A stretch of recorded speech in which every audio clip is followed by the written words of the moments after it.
So yeah, if you're talking about your Starlink, if it goes out, we'll see. We'll see. This is first time on the downgraded plan. So when did you drop the Starlink plan down? A couple weeks ago, probably.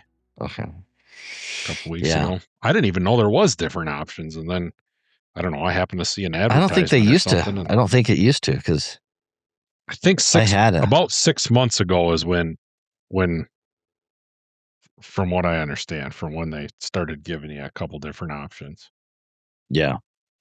So, if I can save I have one on the business, and I had a residential as a backup, and when we first moved out here, and I let the residential drop off because there was something. Oh, that's what it was. When I first got it for my area, because DSL is horrible, so we always used to have to. Luckily, with the business, I brought in T1 lines, which is 1.5 meg, but it was dedicated. So it's like I owned all. I had I think 4 T1s, so I had 6 meg up, 6 meg down, which sounds pretty slow right now, but it was it was pretty nice back in the day. Yeah, it was like, we could run our phone system and all that kind of stuff. And then when Starlink came, I couldn't get the $120 residential one. It wasn't available, but they would let me sign up for the business. And so I ended up buying the business plan. And that was like $500 a month. And now I can drop it down to I think I'm $200 a month or something like that for a business. I should go residential, but yeah, I bet you I could run everything residential that I need to. Yeah, I mean, it looks like my download or whatever, it's keeping up not too bad. So hopefully it'll be all right. Yeah, it looks good. So anyways, how's your hunt been? How's your bear season? It's been good. Today was the worst day I've had all year. We just put them out at a bait. They trailed out one direction, through a cut, which the trailing is always can be tricky through those. And they went a ways, and then they just they ran out of track. They stopped, turned around, went back to the bait, went out a different way, and well, maybe they went backwards the first time, and I don't know. They trailed all the way across that block, and I could hear them most of the time, and they just never got any better, and eventually ran out of track. Really? Then while I was driving around the block, me and my uncle was riding with me. We found a wet track where one had come out on the road out of the little creek there. It came out of the road, walked down the road, and then went back in. So I told my uncle, I'm like, well, let's just go put them on that, So I put them on that, and those wet tracks are tricky because they can stay there a long time. I mean, it was probably an hour and a half later that we came back, and it didn't look any different than when we first saw it. So I'm like, who knows how old this thing is, but they trailed out on that, and I just assumed they'd get it jumped, and I don't know, trailed 3/4 of a mile or something and kind of just petered out. I don't know. I can't figure it out. It is super dry here right now. I can't tell you the last time it rained. It's been really hot and humid.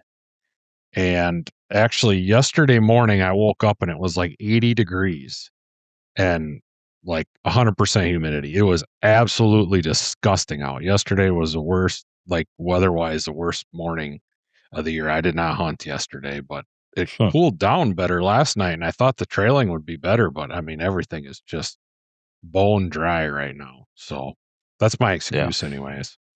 Hang tight. Let me close this door real quick. I'm hearing get some noise now.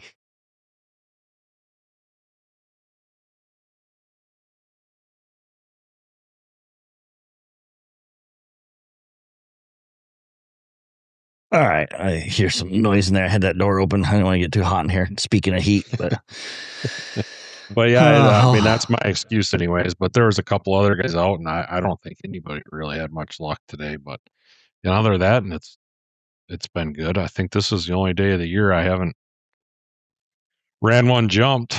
We've had a pretty prolonged. I mean, it's been well over 80 and in the 90s pretty much Jeez. every day since July 1st. We did have like 2 or 3 days where it cooled down and it was nice, but then it just warmed right back up. This is the longest stretch of hot, humid, muggy weather that I can ever remember during bear season, during training season. Yeah. So it's getting old. I can imagine. I just got back from New Mexico, and it was 100 degrees over there, which they said it's normally not that hot there. So that was one of the reasons we were going to go to that shoot. It was a NRL match, one of them rifle shoots, and miserable. You're pretty high there wise. too, where it was too, right? Yeah, it was like 7,000 or 8,000 feet, and Sure. having to carry a bunch of weight exercise like in that heat, like a couple hills. It's good for me, man. That's just definitely humbling. Melting fat. Yeah, no, there was a couple times there. James, my buddy, he knows me pretty good. He stopped at Walmart there on the way in there and bought some of those chamois rags or whatever. They come on a roll for washing cars. Yep. So he bought a roll of those and clipped 2 of those off. He goes, "Hey, buddy, throw these in your pack." And so I would douse them things with water. You know what I mean? Drinking water, I'm just doing that thing and just, I look like an Arab out there. I was like, damn, I'm going to get one of those. I think I'm going to get one of those white, cool. You know, the Arabs, you know, they got that white headgear or whatever it is. I either get the Arab one or the KKK one. I'm not sure which, you know, but get one of those, you know, that goes over the head. Put it on the internet. People will tell you which one it is. Yeah, exactly. Oh, but yeah, I pretty much lived with one of them rags on my head wet the whole freaking shoot, which worked out pretty good, keeping me cool, because I got on the first stage and I couldn't think. It was a lot of that game. So that NRL game, just to give a little bit of insight on this, you got to get up there. You got 4 minutes and you have to find the targets. You've got to range the targets, and then you got to shoot the targets, right? And so there's a couple different ways you can do the stage, but let's just say there's 2 targets, 2 positions. So you got four shots. Every stage has four shooting targets, right? So you could, you know, if you shot a perfect score at every stage, you would shoot 4 targets, you know, and how you shoot them is up to you. But so if there's 2 targets out there, so let's just say there's like 2 elk, and you got to shoot them near to far, you know. So you got to find them and be like, okay, there's the elk. You range it, you figure out what your dope settings for your scope is. You shoot the first one, you know, you shoot the second one, and then if there's only 2 targets, normally that means you got to move to a different position, you know what I mean, and then shoot them again, right? And so it may be 10 yards up there. You run up and set up again, and sometimes there may be a bush in the way. I mean, it's like hunting, you know what I mean? It's like you. It's not just always prone, you know what I mean? There might be a bush in the way, or, you know, you can only see them from the right side of this bush or, you know, the left side or whatever. So you got to try to figure all that out. Well, I get up there and the first 2 stages, I mean, I'll find the target, but I'm just like in a haze. I'm like, I think I think I got a lot of excuses. I don't know which one's going to stick, but yeah, I don't know. But it was like I'd find these targets, I'd get the range out of my binos, I'd write it down, and I'd get in the gun, and I'd be like, now where the hell were those targets at? You know what I mean? Like, because normally you got to mentally, even hunting, you got to mentally like mark that deer or whatever. By the yellow bush or whatever. Yep. Exactly. You know what I mean? And for some reason, I was having this weekend, I had a hell of a time marking my targets, where I before I got out of glass, I knew where they were so I could find them again. And anyways, I think the heat, and then finally I, you know, started about time I was about ready to give up. Like I was like, dude, I am going to really, like, I already suck, but I'm going to really suck. And I ended up cleaning the stage or shooting it perfect. And it's like, okay, there's hope. You know what I mean? Like there's a little bit of that hope. One. Yeah. But but putting that in cool, just basically keep myself cool. That was the biggest challenge that I had this weekend. 100-degree days, 7,000-8,000 foot elevation, and you got to pack all your gear with you. So you got this pack, 16-pound rifle that's pretty heavy, and a tripod, and a big heavy sandbag, for support and rear support. Like the gear you need, plus 150 rounds of ammo, and maybe a little bit of food or whatever, and a water bottle. And it's like, man, it's, you probably got 30, 40 pounds, 50 pounds, somewhere around there on your pack that you got to pack That's around. quite a bit. Yeah. That's quite a bit at 100 degrees. At 100 degrees and 8,000 foot elevation. Yeah, it was, there was some mitigating factors that I was trying to make sure that I was not dying up there. There was a couple times I'm like, once you start, how long is it? All day, or you get after it for a couple hours and then you got a break, or? Yeah, there's no break. So you have normally maybe 20 stages. They threw 2 stages out because they didn't have enough ROs or something. But typically 20 stages, and so we'll shoot. I think we shot 11 the first day. So sometimes you'll shoot like 12 the first day and 8 the second day. Sure. Because on the second day, they try to get done by 1 or 2 and have a banquet, awards banquet. They have a dinner, lunch or whatever that's provided. Yeah. So the first day, you pretty much start shooting. You have your safety briefing at 7:00 or whatever, and then by 7:30 you're walking to your stages, and that could be a half-mile hike, depending on where you're at, or you drive to one, and then you got to walk up the hill to your stage or whatever, and then you start shooting, and you have some time between stages, so when you get there, there's I don't know, so there's like, let me think here, 1, 2, 3, 4. On this one there was like 6 or 7 shooters per stage. Sometimes there'll be like 8 or 10, you know what I mean? So when you get there might be 6 shooters ahead of you, so you might get a little break waiting for them. Yeah. But normally it spreads out, especially dropping stages or whatever. Most of the time you spread out, and you got 4 or 5 shooters ahead of you. So what is that, 20 minutes? You might have a 20-minute time to catch your breath. Yep. You reload your magazine. You're getting yourself ready too. Getting prepping. Your gear ready. Yep.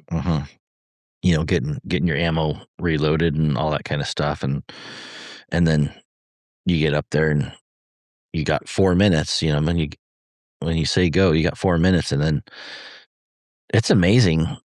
Like just going to a stage and shooting and running up there and unloading your pack, getting your tripod out, sandbag, getting your you got range finding binos and shit, and you range everything, get everything doped, and then you got to grab your rifle and run up to the shooting spot. And gosh, it actually is impressive how much it takes out of you. I'm sure. That sounds like I'm not a huge gun shooter. Like, I don't do much shooting for funsies, Usually if I'm shooting at something, I'm trying to kill something. I shoot clay pigeons a little bit, sporting clays or something with the shotgun a little, but I don't know. And I don't really like to hike just for funsies either. So I don't know if I'd make it as a competitive shooter out there. I don't know if I'm going to make it, but I do enjoy it. Like there is definitely, it is fun. Like I'm always going to go hunting over the shooting, hands down. You know what I mean? And I used to love target shooting, shotguns. Shotguns are definitely my favorite. I've never really enjoyed shooting paper, at a bench. I do it to zero in, but it's just not something I enjoy. The thing about this is it's kind of like for me skeet shooting, shotgun shooting is you always get these holes, you have these holes that you got to fill, it's like a matter of like you'll do good here, and then all of a sudden you drop off here, and then you fix this one here, and then you start shooting this stage bad or whatever. Okay, now what am I doing wrong? Yep. Exactly. Not leading it or not following through, or all these little things that you have to just do perfect to be consistent. You know what I mean? Like, you can get up there and break a couple clays, but to be consistently, when you're shooting like a game, it's like, and that's kind of what this is. It's like, man, for me right now, I am nowhere near my goal is 50%. If I can shoot at the 50% mark of the group, then I'm that's kind of my goal. And I'm normally pretty close. I think I was under this time just because I had some really bad stages, and to give you an example, one of the stages had 4 turkeys, right? So I get in there, run up there, find one, and it's skylines. The first turkey skyline. I'm talking to myself. I'm like, son of a bitch, that's gonna be a bitch if I, but it's a pretty good sized target at like 220. I mean, it's not very far. So I'm like, I'm pretty confident. I'm like, yeah, I should hit that. You know what I mean? Like, I'm not worried about it. And then I find and it's left to right, right? So I'm like, I see that target. That's the first target. And I find 2 other turkeys down there. And I'm like, okay. And so I'm talking to the RO, the range officer there, because you can ask yes or no questions, right? So I'm like, okay, is the second target underneath this tree, this goofy looking tree? It's got a little bit of an overhang or whatever. And he's like, no. And so I know. So then I know there's another target between the one I found, the first one, and this one, and so I range those 2 because I'm like 3 and 4. I was like, okay, there's 3. If I know that there's another one, I say that's got to be target 3. I say, oh, is that target 3? And he says yes, and so I confirm that's 3. So I write down my dope on my arm. So I got my first target dope, my third target, my fourth target dope, and I'm like, right on. Let's let me find that second one. Mm-hmm. And again, you're on a clock, so now I got my watch set for 2 minutes. I should start shooting at 2 minutes is when I should start shooting, so I got enough time to shoot them all. You kind of get hard-headed and you're like, no, where's that damn second target? You know what I mean? Like, I want to find them all to shoot them all. A little bit. Yeah. Yeah. And so anyways, I push the limits a little bit, and I'm like, finally I see the second target, and like, boom, range it. Well, now I chewed up, so I'm a minute 40 left, you know what I mean? Which sounds like plenty of time. I'm honestly like stoked. Like, I'm like, dude, I'm going to get a high score out of this stage. Like, this is going to be like big targets. Shooting fish in a barrel. Yeah. I'm like, dude, I'm going to collect my points right now. You know what I mean? Because I can run a gun fairly quick, you know what I mean, on this. And this is just one of those stages where when I seen him, I'm like, oh yeah, there's stages where I'm not. I'm like, with wind and long distance, and you got to start judging wind and all that. 200 something yards, 300 yards. I'm like, dude, wind can't screw me up that bad. And so I drop into the gun, and I can't find that first target, and I know it's skyline, so I'm checking that whole skyline. Like, I literally, and this is where whether it's the heat, the elevation, whatever, me being a dumbass, which all of the above, I couldn't find it. I could not find a single target after I got in my gun. And it's because I was looking 100 yards to the left of the ridge. You know what I mean? So when I was ranging, I was looking here. Well, then when I got in the gun, somehow I shifted about 100 yards downrange. So I checked the 100-yard section here, and about the time I stopped looking and going back is probably when that first target was going to be there. You know what I mean? I had to just go just to the right, and I ran out of time. I never shot a single freaking target, and that was a 0, and it just pummeled me. You know what I mean? Because I went from right on, I'm going to go collect my points now, to didn't even pull a trigger.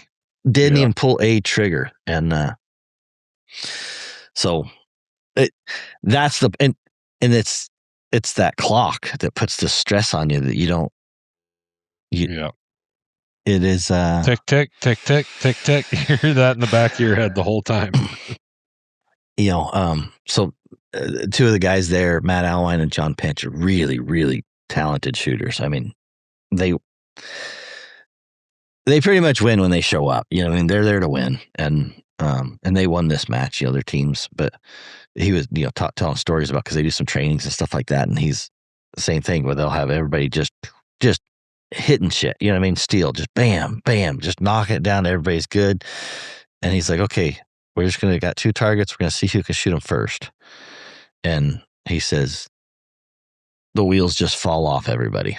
You know what I mean? Like you just add just one little element of time into the equation, and it's really impressive what it does mentally to people. And so that's, you know what I mean? That 4-minute deal it's a lot more pressure. If a guy's never shot with the pressure of a clock, it's, you know what I mean? It's easy to be like, I'm going to shoot 400. I mean, I have no problem just hitting the steel, whatever, with no pressure. When you got time and you can, do a correction or whatever, it's fun hitting it there. But when you add the pressure of doing it all under a 4-minute clock, it's like, wow, like it just changes the game. So that part of it kind of makes it more like hunting. You know, I probably wouldn't enjoy it if it was not, if you didn't have that stress factor added. Yeah, that little bit of adrenaline, whatever it is that kicks it in, is like, it just makes it fun. Like at the end of the day, it changes it when you're talking about like, yeah, you don't know that you'd enjoy it. You don't like hike. I damn sure don't necessarily like hiking. I don't like hiking 100-degree day or heat or whatever. I don't like getting my ass kicked and losing, but I definitely have gotten over that feeling because I don't like any of that stuff. And I did all of that stuff this weekend. And paid for it. Exactly. And I paid to do that. Like I paid to fucking the heat, lose my ass, like whatever. They normally got a good prize table, so you get called in order of shooting or whatever. And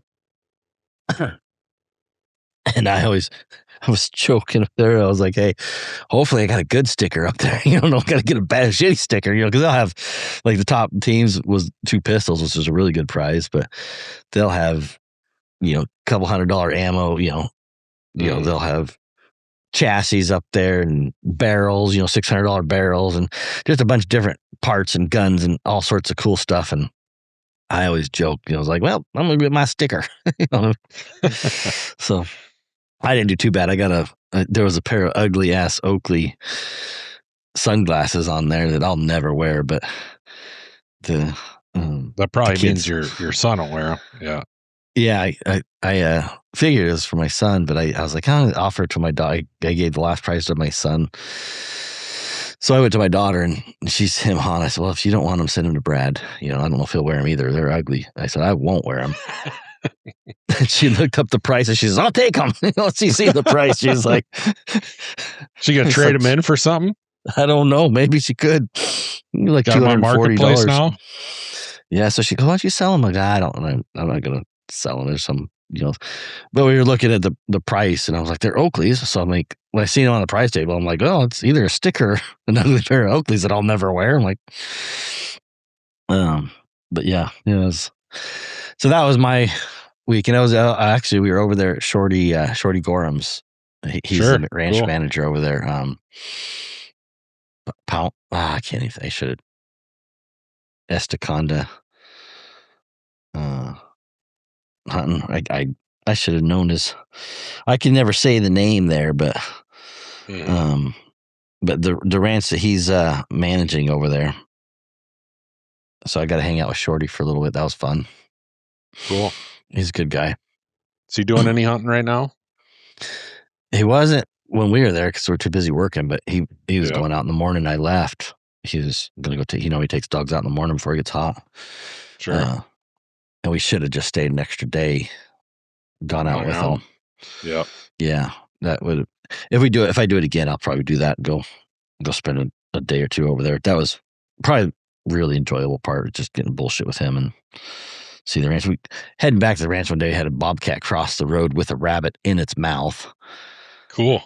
A big ass bobcat. And I was like, about right. If it wasn't freaking 100 degrees, we're going to be like, Shorty, grab the dogs. Let's go. Yeah. Yeah. Run it. Yeah. Yeah. So we had softball softball this weekend, end of the year tournament, and it was freaking hot for that too. Really? Yeah, not enjoyable. And it was my middle daughter, and she's not. I don't coach or anything. I help pitch for him because she's at that age right now where the kids get to pitch until there's 4 balls, and then a coach comes in and pitches or whatever. Otherwise, shit, they'd walk everybody.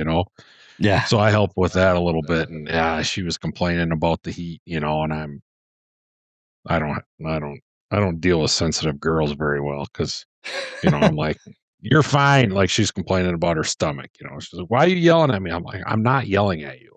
Like, just Right. tough tough it figure it out. Like, everybody else is hot too. Well, that doesn't help because then she gets emotional, and so it was a bit of a train wreck, but we survived. Thankfully, my oldest daughter that I do coach, she's got a little bit thicker skin, so I can yell at her and doesn't, kind of bounces off. But the middle one, she takes it hits her straight in the feelings, and that's not great. It's tough when you're like, oh my gosh, now I gotta be nice and feel bad. And Yeah, I'm not sensitive enough to deal with that stuff, I guess. oh, My wife's like, just shut up. Like, stop saying anything because you you're- are not helping anything right now. yeah, But I can relate. I can relate. I'm sure. I did get bonus points. I think my wife told me yesterday or this morning. She's like, because my daughter just got her learner's permit like last week. Oh, wow. And that has been interesting. I don't want to say that, but anyways, my wife was like, yeah, she says she wants to drive because I think in the beginning she thought she was going to want to ride with mom and not dad.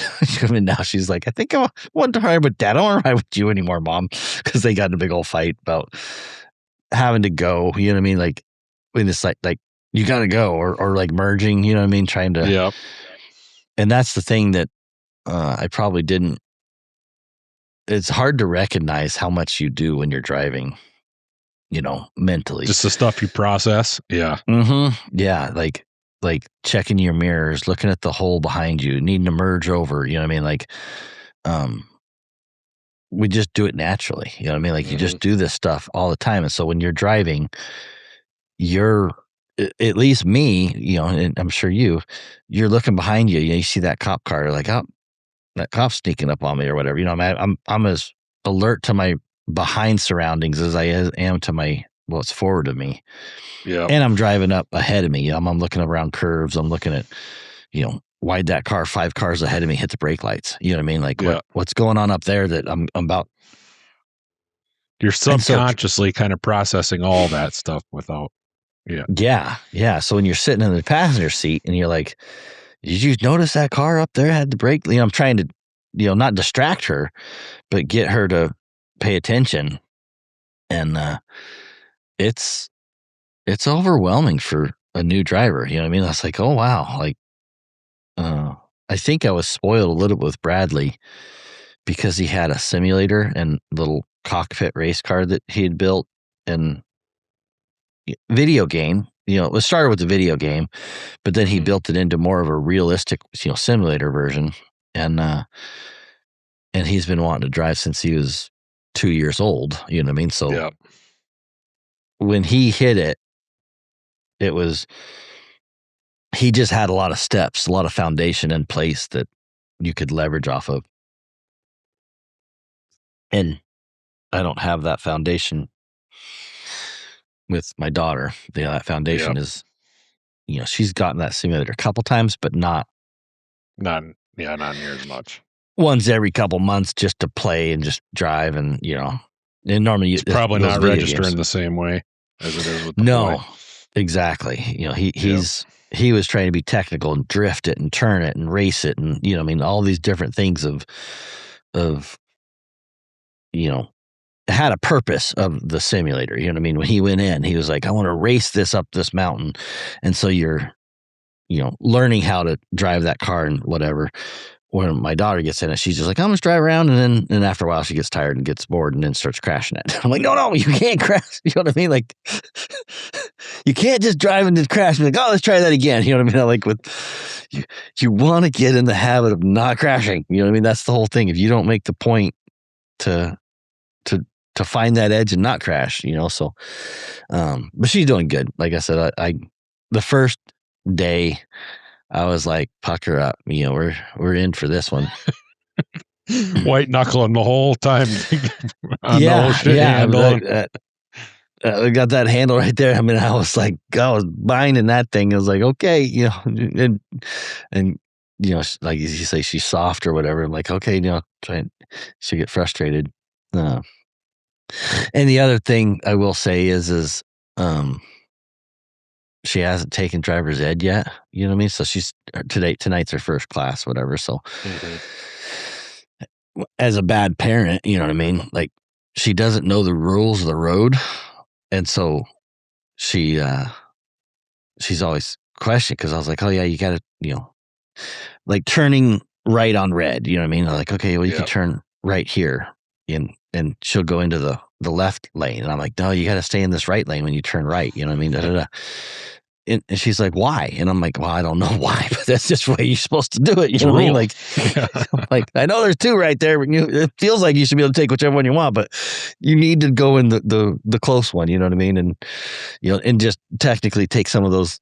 Well, then we'll be in a left turn. And she'll turn over to the right lane coming from a left-hand turn, an intersection. I'm like, no, baby, you got to turn in the left lane now. You know what I mean? Like, you got to be in the closest lane to you. You know what I mean? You got to take that.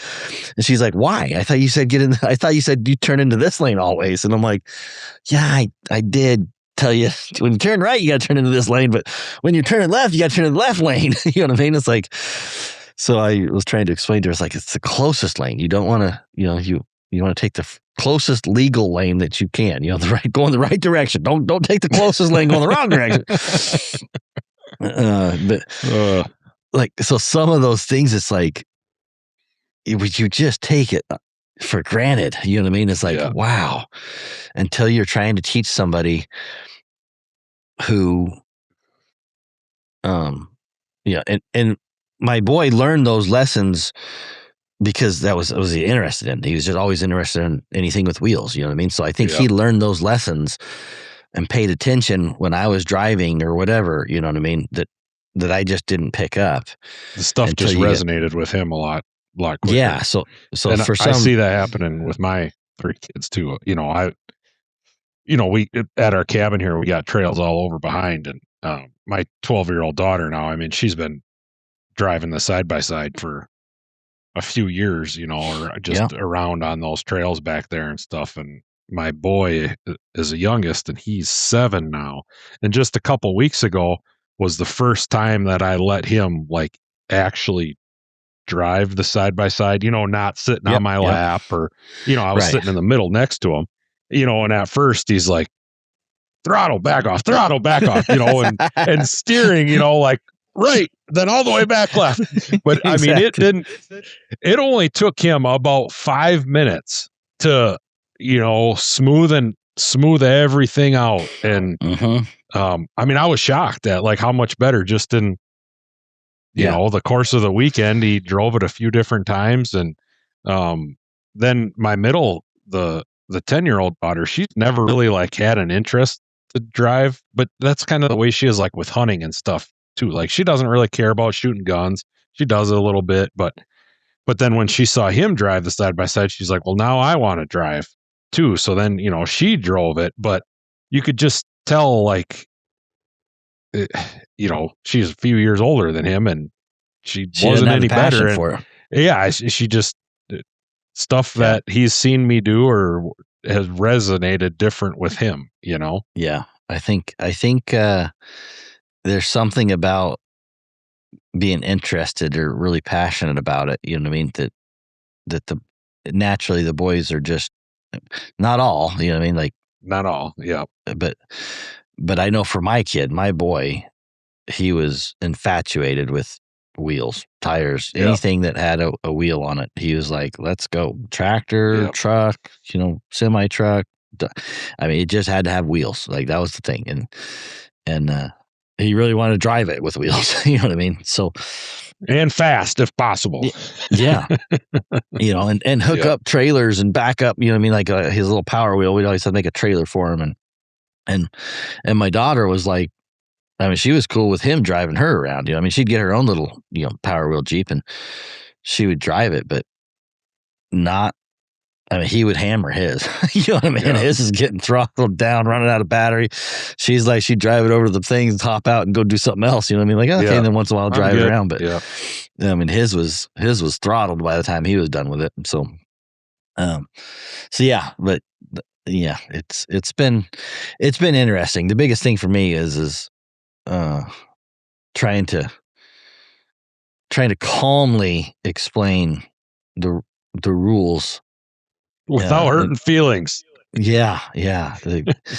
And she likes to challenge, you know what I mean? She'll I mean, she freaking loves to challenge me, which I love. I love independence. I mean, don't hurt my feelings, but I'm like, okay, like, who's teaching who here? You know what I mean? Some of this, I had to tell her, I was like, here's the deal. Like, you're wanting to drive. I think she's feeling pressure of her brother. You know what I mean? Like,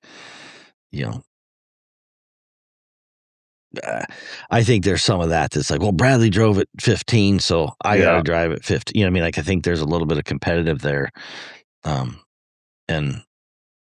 I, I had to tell her, I was like, here's the deal. They're letting you get your permit at 15 because you're taking driver's ed. I said, technically, we shouldn't be letting you drive before, the reason you got that driver's permit is so you could take practice driving after you go through the class. You're practicing driving before you know the rules. You know what I mean? You're relying on us to tell you the rules. And I'm like, yeah, you don't need to be arguing with me on, the rules, getting frustrated. That's the other thing my middle daughter was doing in softball. She's always got to argue with, or spit something back. So then naturally, like, my intensity goes up a little bit, and then the feelings, why are you yelling at me? I'm like, I'm not yelling at you, but don't argue with me. Yeah. I've been playing sports my whole life. Like, I know what's going on. Why? I'm like, well, I don't know. It's just the way it is, man. I'm just going to tell you. Yeah. Because I said so. My dad used to say, why? Because I said so. That's good enough. Okay. But yeah, that's been, and you're talking about the throttle and the steering and, you know what I mean? And because I just took her on the back roads the very first, it was before I left for this trip. I think we got it. I was leaving Thursday. And so, we could get her signed up. And so we got her signed up, and I think Wednesday, the day, because I wanted to be the first one to take her out for a drive. You know what I mean? I was like, that's my, in the house. It's like, yeah, Dad's the driver, so I'm like,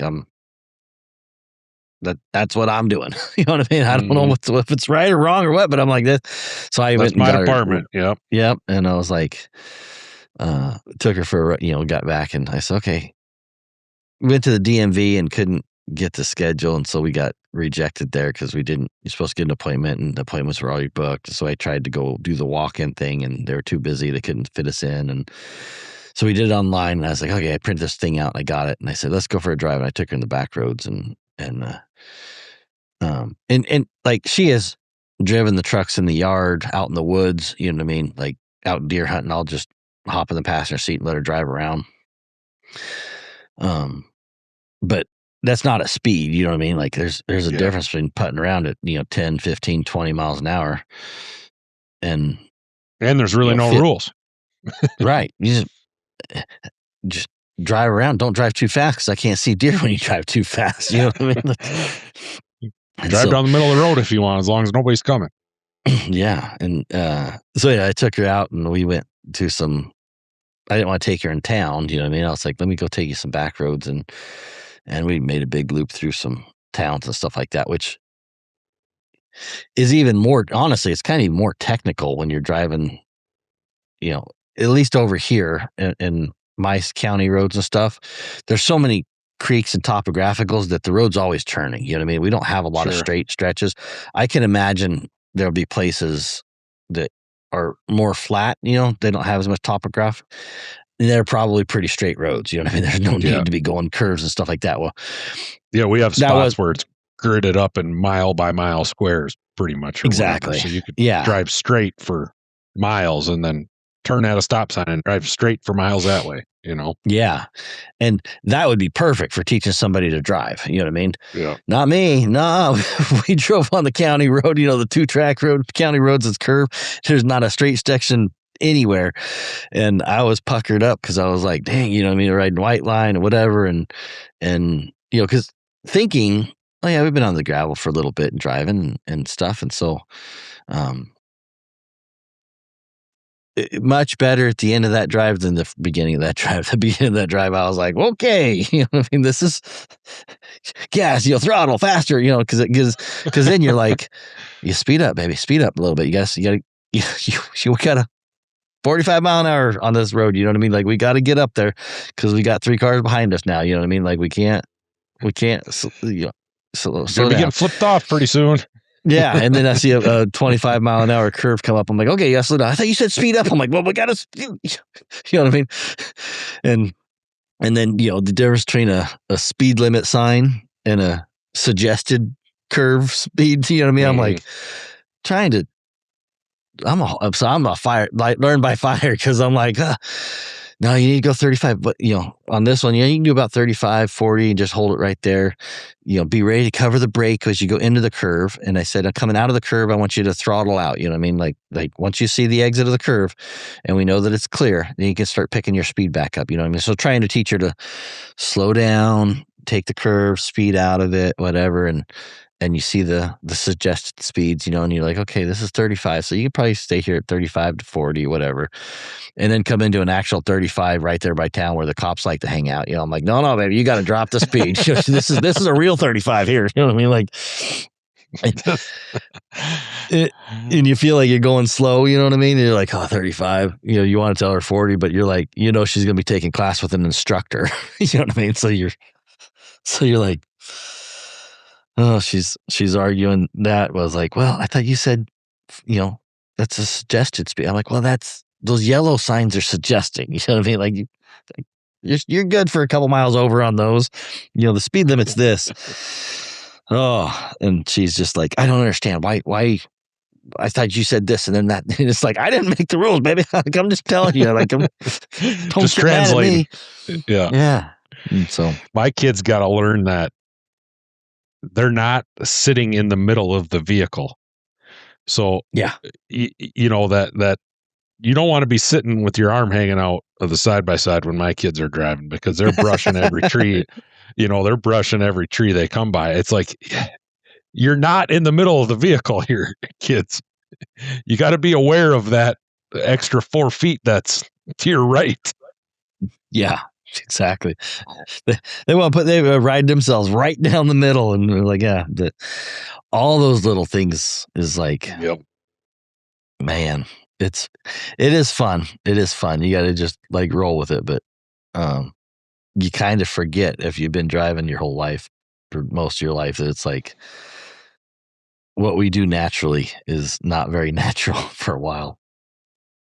And trying to tell her, just like, hey, I know, because that's the other thing. Her first drive, I love this. So she's like, well, do you think I'd pass? And I'm like, no, you won't pass right now. Like, it's your day one, baby. Like, come on, baby. I promise you. Like, day one, you're not supposed to pass. Like, yeah, we got more standards than that, thankfully. Yeah, I'm like, you think I'm going to fail? I'm like, I didn't say you're going to fail. I'm saying you don't need to be thinking about the test right now. Let's just work on practicing. You're going to get better, thankfully. Yeah, I was like, you drove a hell of a lot better at the end of this than you did in the beginning. And I'm excited to see what you drive like in a week from now. You know what I mean? I'm like, but let's not look at, like, we're not passing out awards today. You know what I mean? I want to be somewhat honest with you. You know what I mean? Because I don't want to discourage you. And I probably wouldn't do a great job of being like positive, because I'm trying to be. But I'm like, don't ask me how, I mean, did you drive good? Well, don't ask that. Don't ask. We that survived, right, so it was a win. Yeah. So like that part of it, I'm like, okay, like you got to get it through that. this is a learning process, and even though your brother was really good, he still had to go through this learning process, and he did stuff that, drove down the center of the road where I'm on the white line going, oh my gosh, you know what I mean? Like, Yeah. Even him, but it's like this big judging game somewhere, and I'm like, man, let's not do that. So, who knows? Oh, the joys of parenting sometimes, huh? Oh yeah. So I'll take her after work. She's got to go to her dance. I'm gonna let her drive. It'll be interesting to see how she's done, because she's gone out a couple times since I've been gone this week, and sounds like she's gotten a lot better. Which even on day 2, I was like, not ready to close my eyes yet, but we're not taking a nap yet. But yeah, my knuckles aren't white. my arms don't get the workout right here. I'm like, not ripping that handle off out of the truck. Yeah, exactly.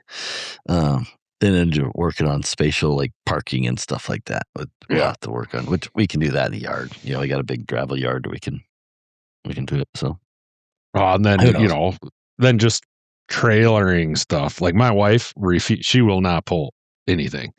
I think I had her pull my little aluminum trailer once, and she was like, make sure that sumbitch is pointing down the driveway so I don't have to back up or turn around, and my wife sometimes would be like pulling our big ass camper, and I pull in the driveway, I gotta like get over into the other lane to turn so wide, and she's like, I would never think to do that. I'm like, I know, that's why you're never pulling this thing, because you'd be taking out the mailbox and dropping it in the ditch. But just stuff like that you just learn over, when me and my wife were first dating, and I had my Super Duty, and her and her sister, they had some horses in Sisters, Oregon. They had to go get, so they had to haul some horses, and for some reason I had to go to work. I couldn't take it off or didn't, whatever, and I still to this day I don't know. I really must have. I was trying to hook up with her, because I let her take that truck, hook up to a horse trailer, a three horse trailer, and I sent those girls to Sisters, Oregon, and I didn't go. So whatever, you know what I mean? Like I was trying to impress her, I'm guessing. So against my better judgment. Yeah, and I think about it now. I'm like, what the hell were you thinking? Like, I wasn't thinking really. It worked out in the long run, but. They were telling a story. They come up there into the pass and pull up to the gas station, and the attendant's like, it's the other side, and they're like, well, see you later. Drove right out of there. I was like, we'll try it again on the next gas station. It's like, there's no redoing anything. So if they pulled in, and the attendant looks at him, it's like, it's because in Oregon they got to pump their gas, and they said that attendant just looked at him. They just right back on the highway. We don't need gas that bad. That's funny. So yeah, that was funny. She's like, it was like you talking about, straight, pointed in the right direction. It's like that's it. We got one direction. Ain't no reverse. Ain't no technical just like old turns. snowmobile. No reverse. Yep. Right. There's forward or nothing. Oh. Yep. So you want to fill me in on these collar distance tests you guys did this last week? Yeah, I mean, I don't know what there's to fill in. You got to remember now. You make me work. I've been out all weekend. So somebody wants me to try to do it on the dog trip now. So we did a test because we were. What started is we wanted to see if we could fix these TT25 distance. We have some collars that have really bad distance. Okay. And so we were like, we replaced the board. So I ordered a couple boards from Garmin in the service, department. You can get the actual board. And I was like, let's do a distance test. And because we fixed a couple distance on handhelds, right? And so we had some bad handhelds, and so we got some parts, and we fixed the parts, and retested the distance and they work pretty good. So anyways, long story short, had some 25s that we've been getting a lot of people complain about distance on 25s. Some guys are having a lot of callers do this. And so we're like, if this is going to be a big problem, we should at least do a little bit of homework on this and see if there's a way to fix this issue without going through the hassle of sending it to Garmin or whatever. And anyways, we get the board.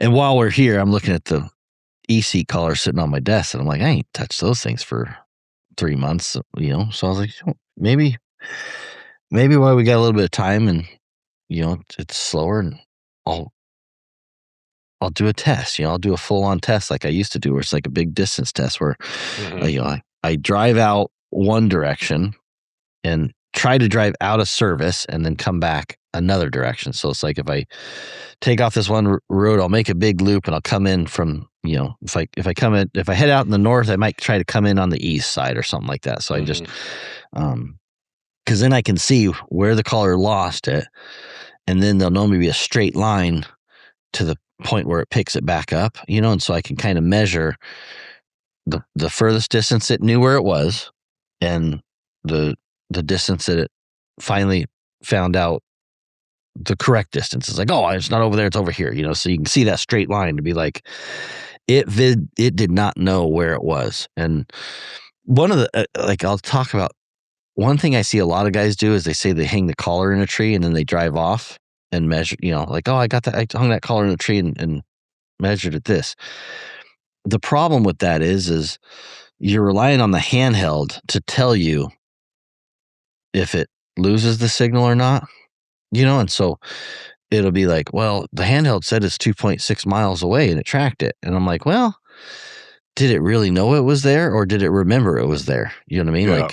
Like the collar's still sitting in the same spot. So I can't tell you if the handheld is really telling you it's right here, right now, or if it's mistakenly telling you it's here, right here, right now, but it really only seen that information, 5 minutes ago or 2 minutes ago. And so it's like, it got this little bit of a signal, but was the signal good enough to tell you where it moved? You know what I mean? Or is it like, yeah, I got the signal, I'm pretty sure it said the same spot, and I'm going to just say it's right there. And so when you do it the other way, with collars in the woods, like, I don't, me and my uncle rides with me a lot, and we'll be watching my XL, and it won't say it lost a dog, but all of a sudden the dog is like, 100 yards behind or something, and he'll be like, I wonder what happened to Moose or whatever. And I'm like, I bet you it didn't lose it, or it's not saying it lost it, but I bet it lost it. And then all of a sudden, boom, he shoots right back up with the other ones. Exactly. And I never did get a question mark or anything. Mm-hmm. Yeah, because that's all software. And so a ton of guys will do that, where they anchor that collar and then they drive off because they can physically watch the handheld. You know what I mean? And that's the easiest way to look at it and go, oh, the question mark showed up, so I know it lost it. And it's like, well, that's just when the software told you. That's when the software was comfortable. The collar's not been a in the same completely spot. Inaccurate way to do it, but also not the best way.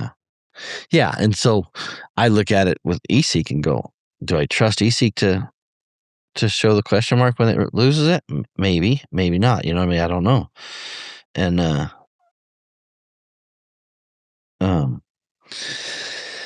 so I like to anchor the handheld because that's typically how we hunt, right?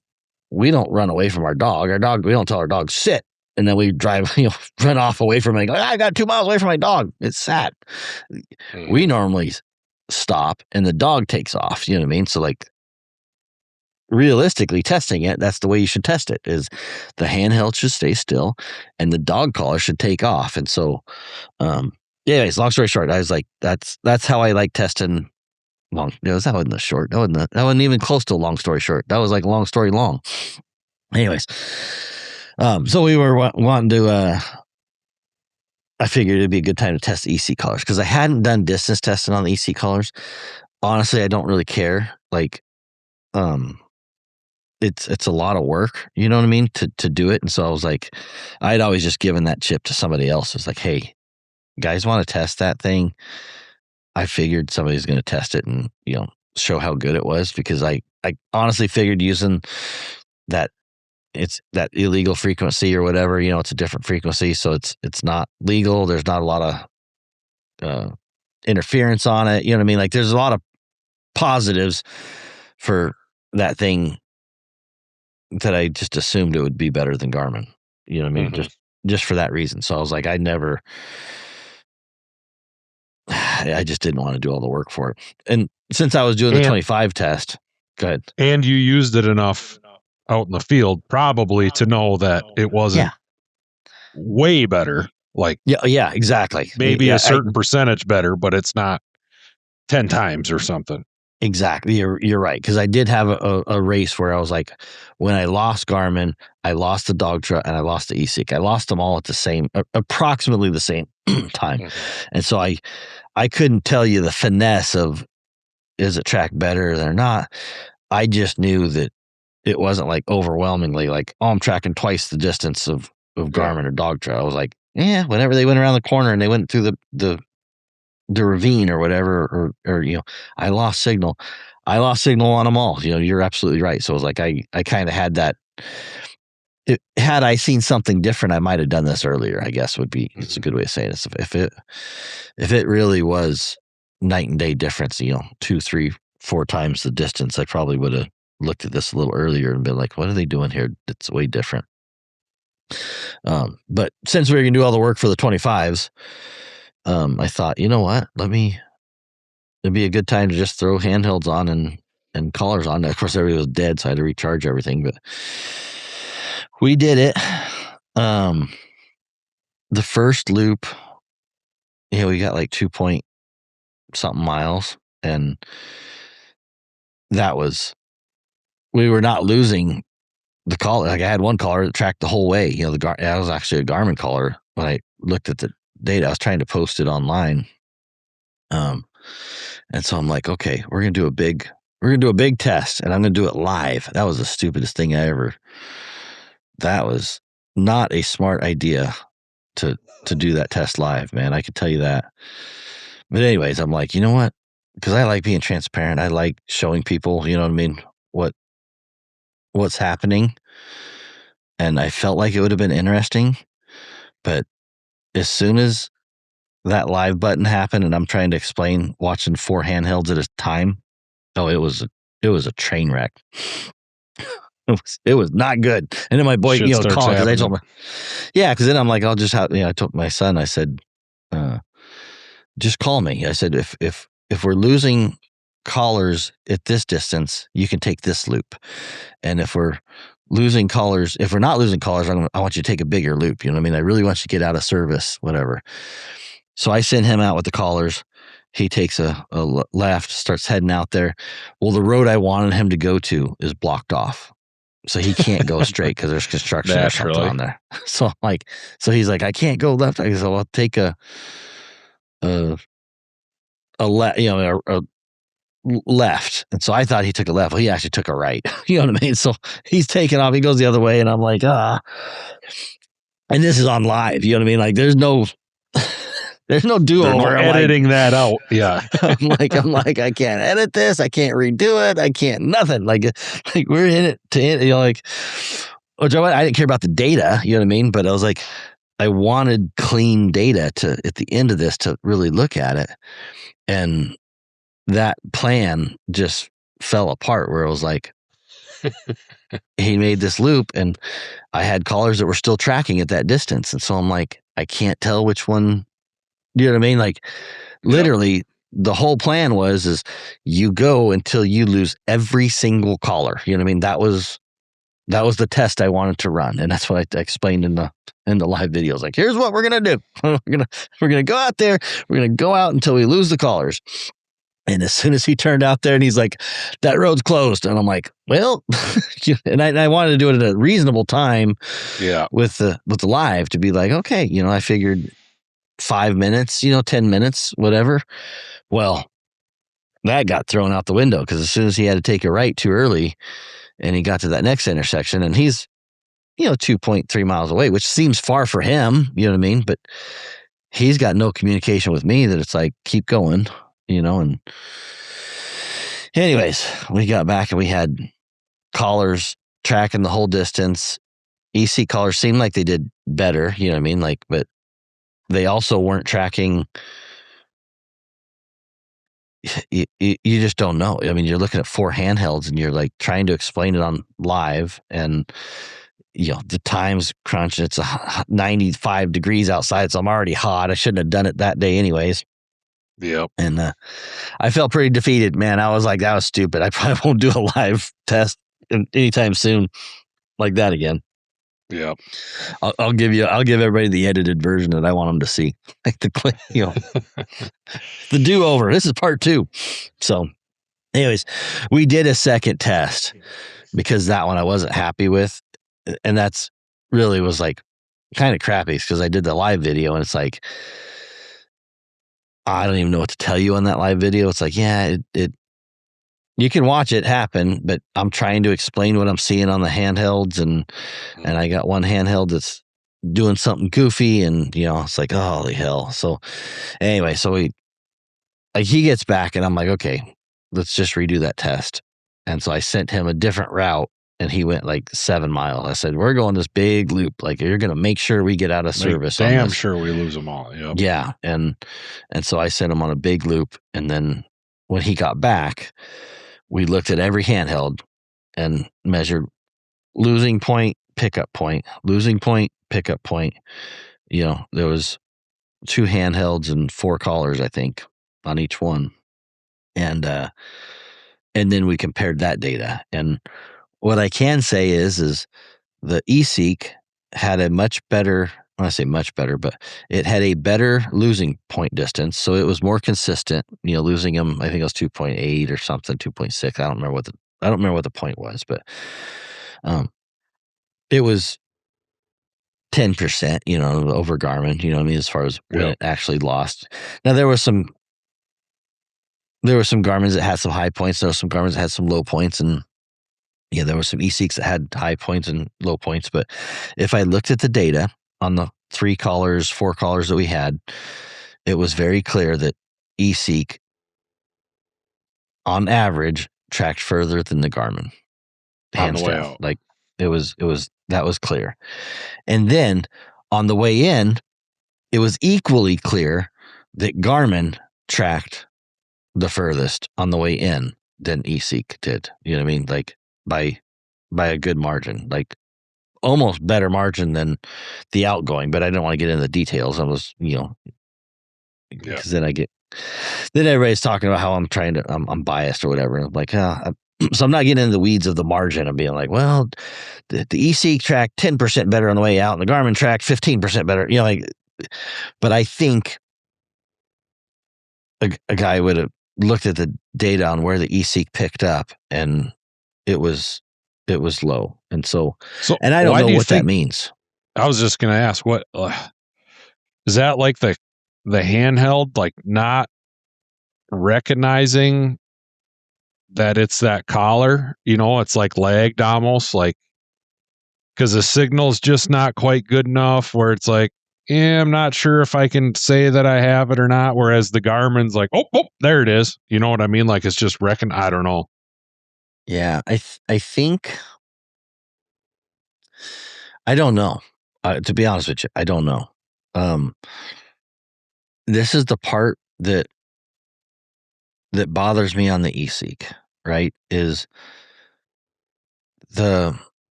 everybody thinks of this as just a simple deal. Mm-hmm.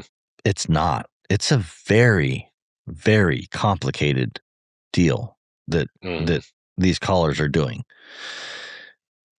They make it simple to the user. Turn on the collar, turn on the handheld, and it just tracks. You know what I mean? Pair them. So pair them. You're good. So what we are doing as humans, users, simple. Turn it on, look at the screen. But what these callers are actually doing is hundreds and hundreds, if not thousands, of steps to get this right and make it simple. You know what I mean? So I say that to mean my head goes,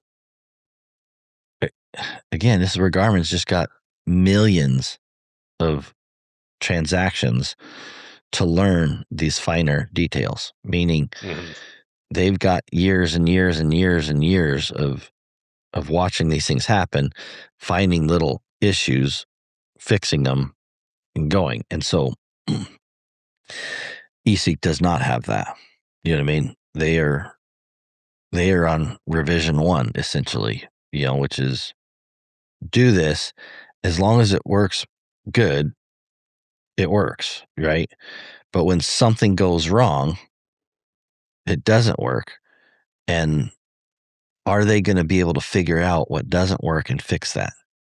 For example, and again, this is all just me being a geek engineer, you know what I mean? Like, but for example, when crystals get high, if you used to remember the telemetry, right? Those telemetry collars, they might have beeped on a certain frequency in the morning, and if they heat it up, they might be on a little bit of a different frequency, just a little, not much, just as they heat up, that signal heats up, whatever, so like when I worked at Intel, right? So one of the things I would do is I tested computer chips at Intel. That was my job. I was a product development engineer technician, and I was a senior product, whatever. I had a really cool title, but at the end of the day, I was testing computer chips. So I worked on server chipsets. So we worked on the chipsets that are on the server. So it talked to the graphics and the USB ports and the all the different buses and data buses and high speed interfaces and all those things that make a computer work. We did product validation, design validation, and quality assurances, right? Failure analysis, all of that. The whole product side of the testing facility. So if a unit went out to a customer and it failed, we would get that back and we would try to figure out why it failed, how it failed, right? Another part of the equation was when it was brand new. So we're coming out with the new Intel. This is a CPU, but Gen 7X, blah blah blah, 34686, whatever it was. The new chip. If you're at Garmin, the 400 Alpha 400, right? And you get that product, and for me it was a computer chip. So let's just say that I'm testing my Intel CPU, latest version is going to be out in a year and a half. You know what I mean? Like nothing that's out now, but first year and a half, and we get the very first one off the product line, right? Comes out of the facility, and they'd fly these sons of bitches. They'd have somebody sitting in Malaysia at the facility with their suitcase on a plane, ready with a plane. They'd grab that boat of wafers and they would hand carry it to a plane, hop on a plane, and fly that back to our facility. And I'd be at 1:00 in the morning sitting at the facilities waiting for that very first chip to arrive, and we'd plug that bitch in and start trying to test it and see if. And you're holding your breath. If it's even alive, you don't even know if the thing's going to wiggle. You know what I mean? Like you're coming off here, and it's like, they get it assembled, and you throw it in there, and it's like you hit test on these big machines or whatever, and it's like, well, the clock works. I can see this wiggle. You know what I mean? But and then try the data bus. Try more and more and more things like that. You know what I mean? But that was my job as a process. Is we would take that very first one, and sometimes the schedules, like I said, were so tight that you'd be there at 1:00 in the morning waiting for this shit to land. And it was that fast that they would be wanting to turn some of this stuff. Anyways, I say that to mean further along that production line was, okay, it wiggles. Okay, it works. It's doing what we want. Right on. Now, what does it take to break it? You know what I mean? Let's run it faster. Crank up the speed. Maybe run it, it's supposed to have a clock of, I don't even remember shit, 3,600 megahertz or whatever. Let's run it at 4,000 megahertz. You know what I mean? Or whatever, whatever it was, we would be like, let's run it faster. Pressure testing it. Yep. Yeah. Let's run it slower. Let's slow that clock down. When does it start missing stuff? You know what I mean? Because it's going too slow. The way when I say a clock, it's like a sine wave or, an up and down. It's like that's how these things, clock the data. Is it's a every transaction it's moving a piece of data. You know what I mean? So we'd run that clock fast. Just as fast as we could, and it'd start breaking and missing data. And so we're like, okay, this is the limit here. So we'd spec it for this clock, and then we'd slow it down. Boom, boom, boom, and see if it starts missing transactions there. And a clock is just like a frequency. It's exactly like a frequency. 156 point whatever. And so that's when it's stamping that data. You know what I mean? And so the same thing on not exactly. You know what I mean? So there's going to be some radio geek out there that's going to be like, well, buddy, it's not exactly like about that. But I tell you this because I promise I'm coming back.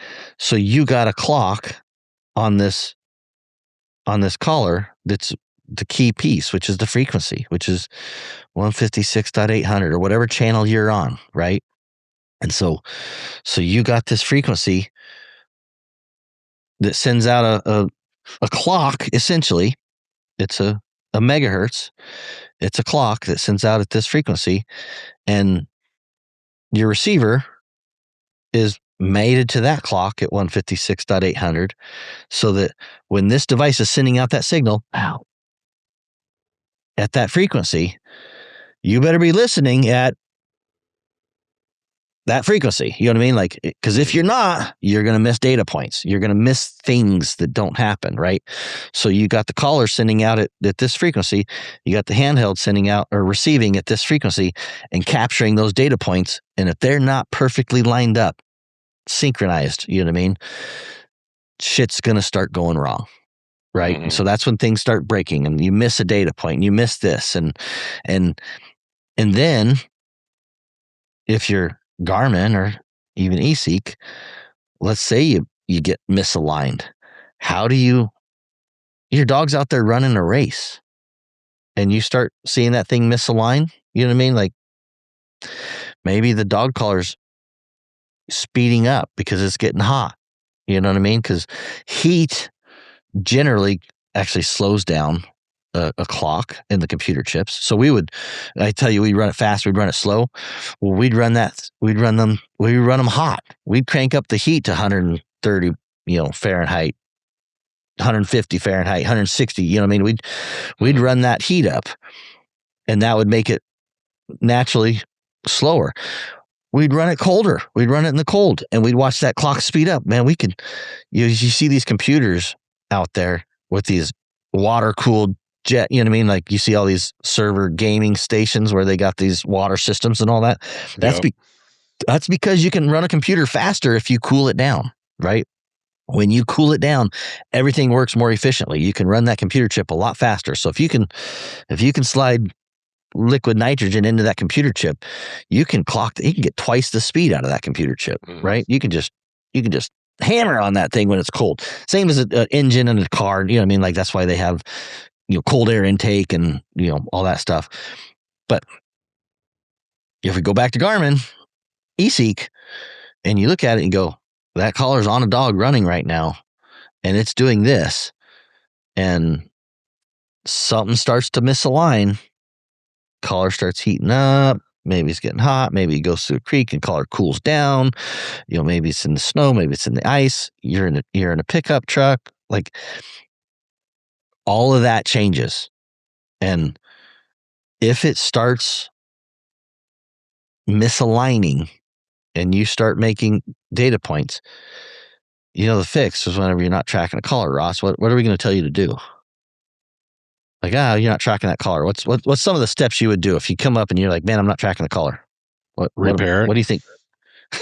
No, you're on a field. No. You said repair it. Yeah, repair. Absolutely. Like, delete the collar and re-add it. And I would assume, sometimes Absolutely. you'll get situations where you can track them, but you can't like tone them or shock them or whatever. And it's almost like that connection is just a little bit off. Same deal. You delete it and re-add the collar, and now it works just fine. Yeah, works just fine.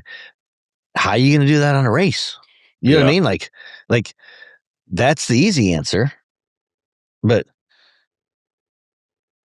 Garmin, eSeek, Dogtra, all of them should be trying to fix that on the fly. You know what I mean? Like if that starts happening and it can figure out and go, oh, this collar's sliding off a little bit. And that handheld can just, I'm going to go with you. I'm going to slide off with you. You know what I mean? Like, why are you speeding up? I don't know, but I don't want to lose communication with you.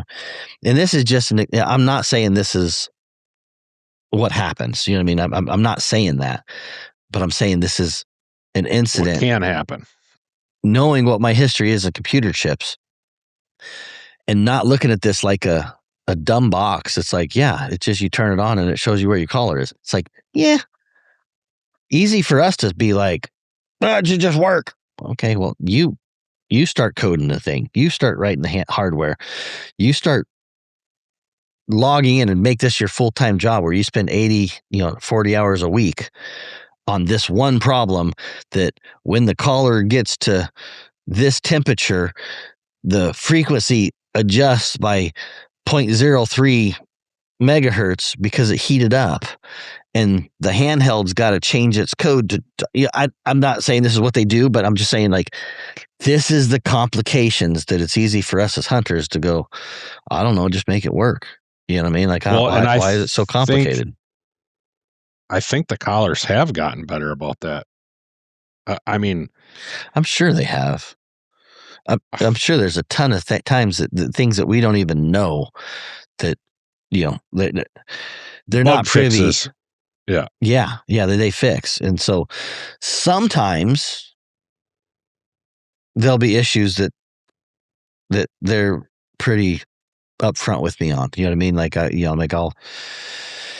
have a non-disclosure, so there's things I can't share sometimes. But there are times, especially when I'm working on the problem with them, you know what I mean? When I'm telling them what's going on or whatever, a lot of times they're pretty honest with me, like, oh yeah, this is what happened or whatever. And so, and I can't think of a good example, and I shouldn't say the details even if I could, right? I mean, but most of these, like what I'm talking about now, is not a real thing that I've worked with Garmin. This is purely mentally in my head, and those engineers can be like, buddy, you're freaking crazy and you're talking out your ass. And I'm, yes, you know what I mean? Like 100%. It may not be a thing that happens exactly like I'm explaining it. I just am saying, when you ask why, if we go back to the question, why do I think eSeek picks up less than Garmin?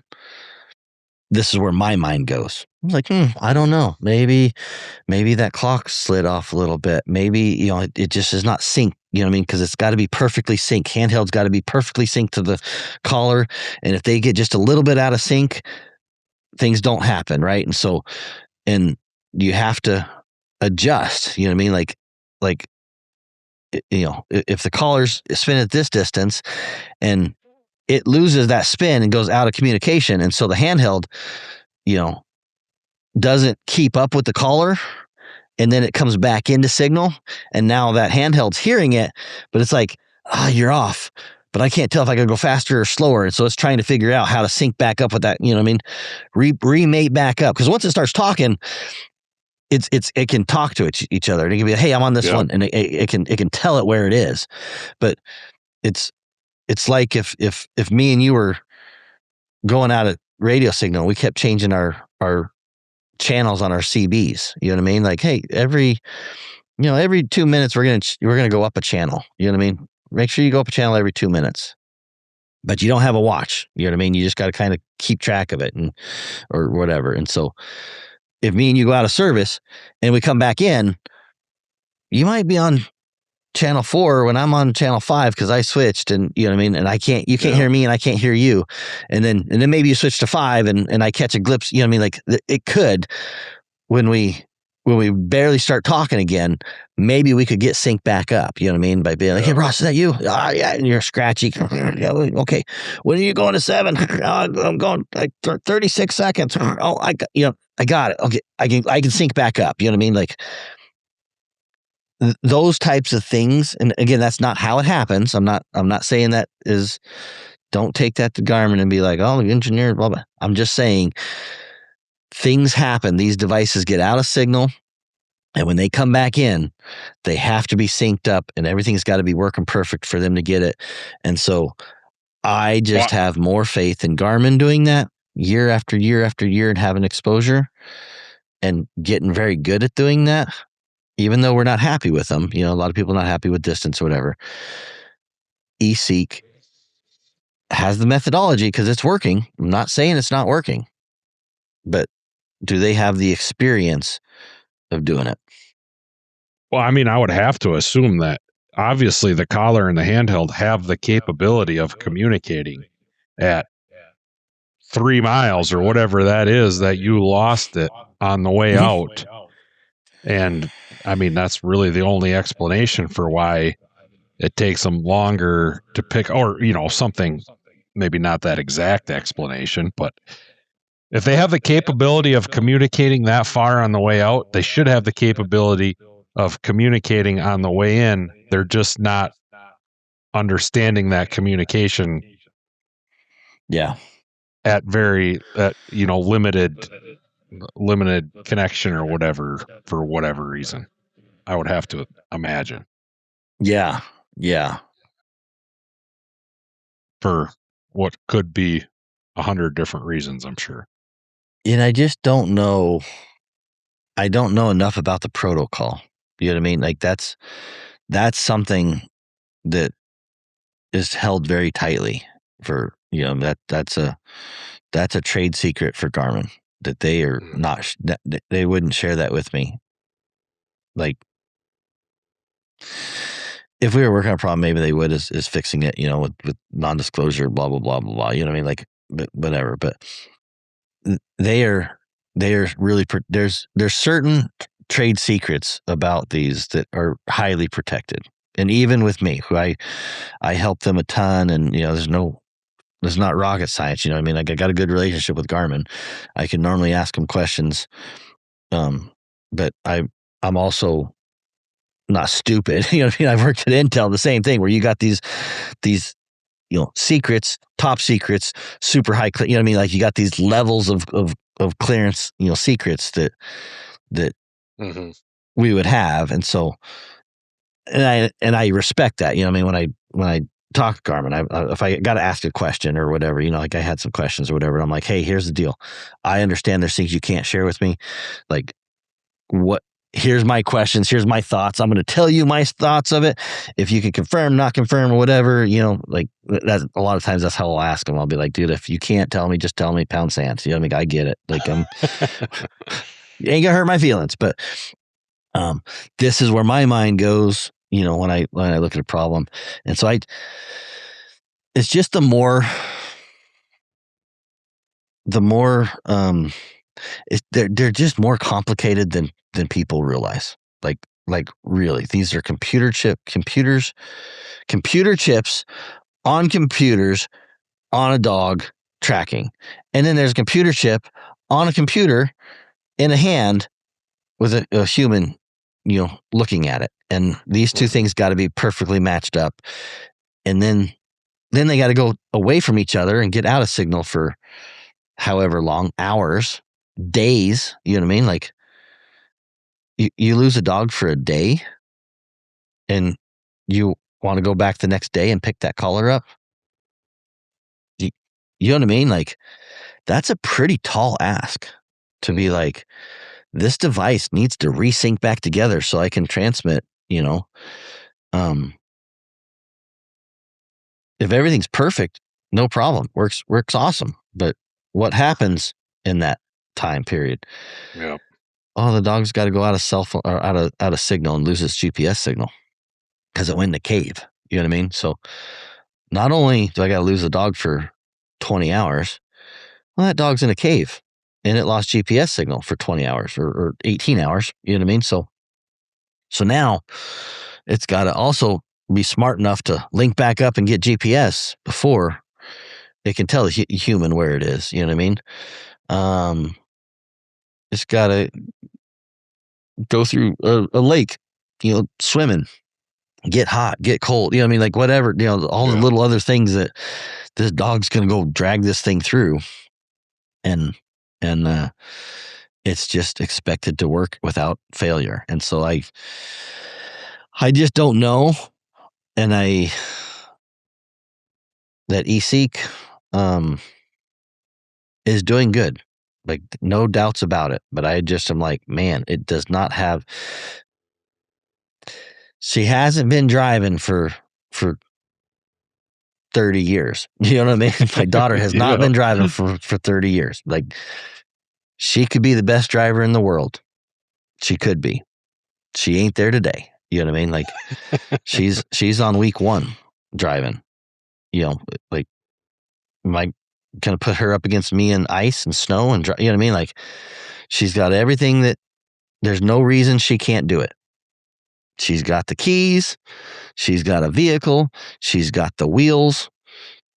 You put it in drive. You know what I mean? Like, you're going to drive to me in the snow. You're going to put it in drive. You're going to hit the gas. You're going to tell her, just drive like you drove it in the sun. And then it's going to be like, well, except on this curve. You know what I mean? Like, there's one little thing that I learned, you know, back when I was like 18 was when it rains, and you're driving that freaking hot rod Mustang, you know, like my wife called it a Mexican Mustang. I had a 90 GT Mustang. God, I wish I still had that Fox body. And you think you're a badass, and you're like, I can take this corner and right around the corner. And it's like, yeah, that heavy nosed son of a bitch in the rain just snows, clip the back end of this freaking, you know, Toyota Tercel. You know what I mean? Now I'm buying a rear quarter of a Toyota Tercel because I drove that Mustang at 18 years old in the rain, which wasn't very slick. I mean, I had good fat tires on it. You know what I mean? I thought I was freaking just put brand new tires on it. Probably spent, back then I probably spent $400 on tires. They're probably cheap back then, but you know, dual channeled rain, you know, they had the dual, you know, like, I don't know if you've ever seen the rain tires where they had dual channels and they were wide, and they were, man, I bought some cool freaking tires for that Mustang and got off on night shift. So it was probably 7:00 in the morning. I was off night shift. I was feeling pretty badass and just had my new car I'm messing with, and bam, first wreck, smack into a car. Like, lesson learned. You know what I mean? Like, lesson learned. I can do pretty good when conditions are perfect, but yeah, I'd make that turn all the time. Squeal the tires a little bit, slide it just a little bit, have a good time, you know, feel the line, and too much that day.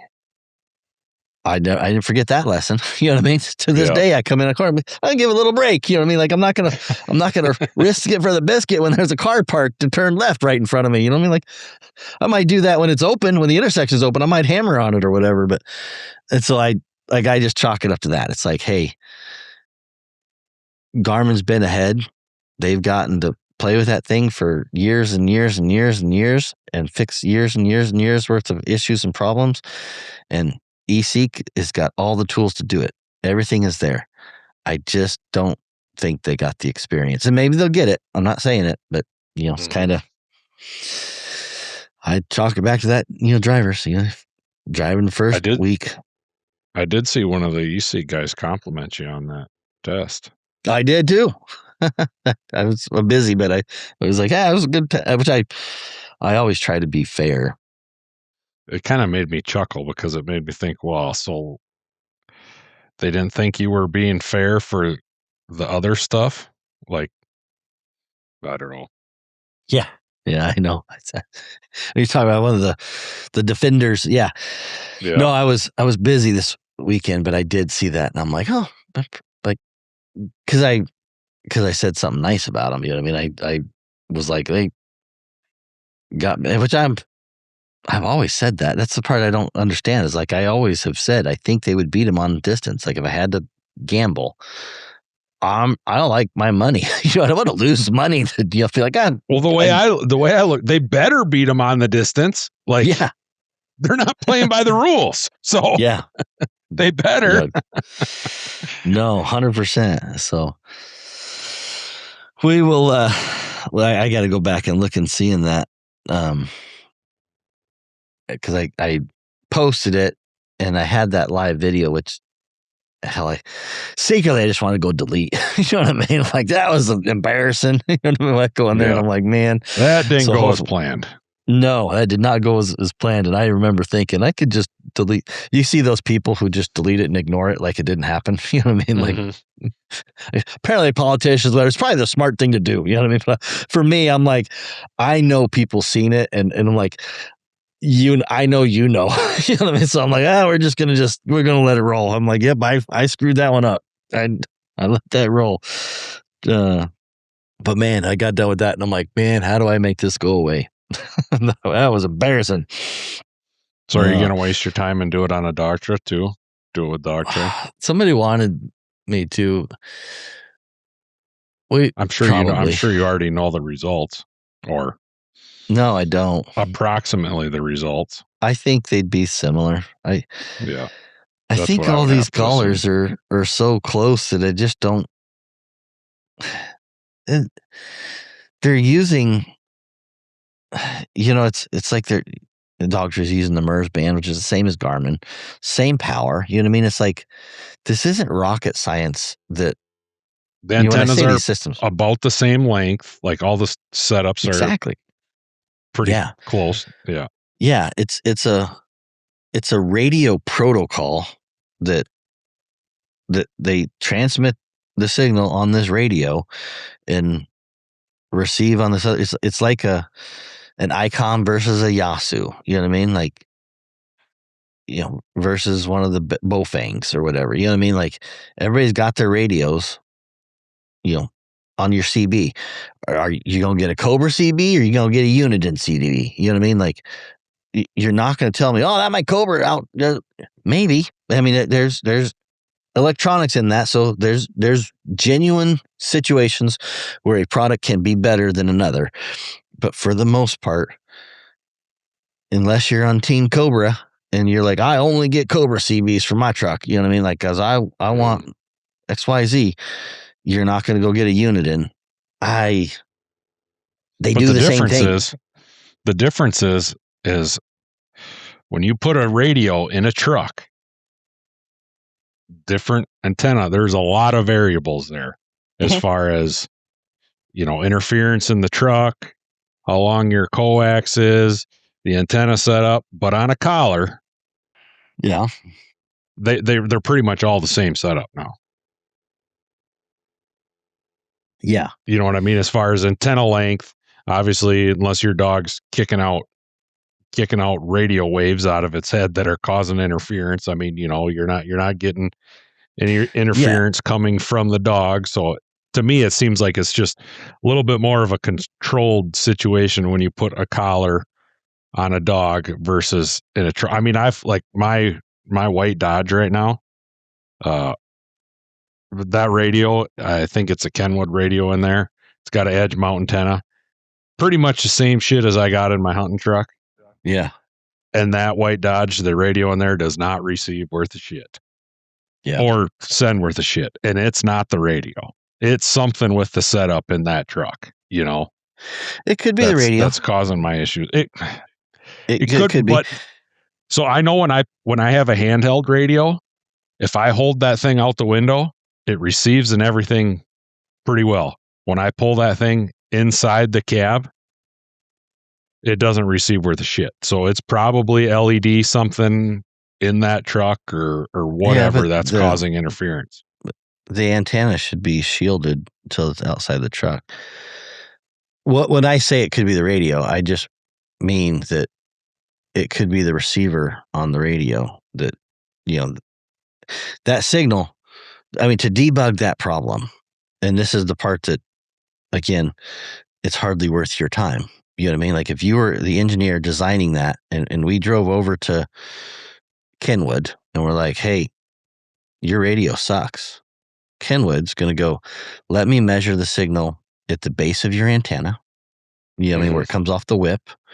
Let me measure the signal at the bottom of the coil, where that little black box on the base of the whip is, right? There's a coil there. Let me measure the signal there. Let me measure the signal as it goes into the coax from the antenna. Let me measure the signal when it comes out of the coax of the antenna. Let me measure the signal when it goes into the radio. And let me measure the signal when it comes on the inside of the first, buffer, you know what I mean, where the receiving to figure part out where of the the radio. loss is. Exactly. What on that system? Yeah. So maybe they find out and go, oh, your coil on that antenna is bad. So you swap. You could fix that yourself by swapping, CB whip, swapping the whips and be like, oh, that fixed it. Okay, it's in this section here. Maybe it's the coil, the cord, that cable that's kinked or whatever, and it's got a pinch in it or something. I'm not saying whatever. It could be the antenna. It could be the truck. You know what I mean? Like it could be LEDs in the truck that are, like there could be a problem with the truck that's interfering. It's, I doubt throwing a Uniden or a Yasu radio in there is going to fix it. No, you know what I mean? I don't Unless think so. the radio's bad. Which is why I haven't bought it. Yeah, is it possible? Yes, there is. But if I really thought that was a problem, I would have went and bought a different radio and put it in that truck. But I don't think that's a problem. And if that was the problem, you could probably just go get another Kenwood and put that Kenwood in there because that rate, you know what I mean? So it kind of goes back to that thing is like, hey, the protocol is the protocol. You know what I mean? Like the Kenwood radio should be acting the same as the Yasu radio. And if it's not, there could be a problem in it. And maybe you just need a new Kenwood radio. I'm not, or maybe it's the coax. And so we need to replace the any one of these parts can go bad. And it's like, yeah, if Dogtra gets their ass kicked in a distance test, I got to look at it and go, okay, was it a fair fight? Was it really because it was Dogtra? Or was it because that antenna was shitty and that connection wasn't bad on that collar?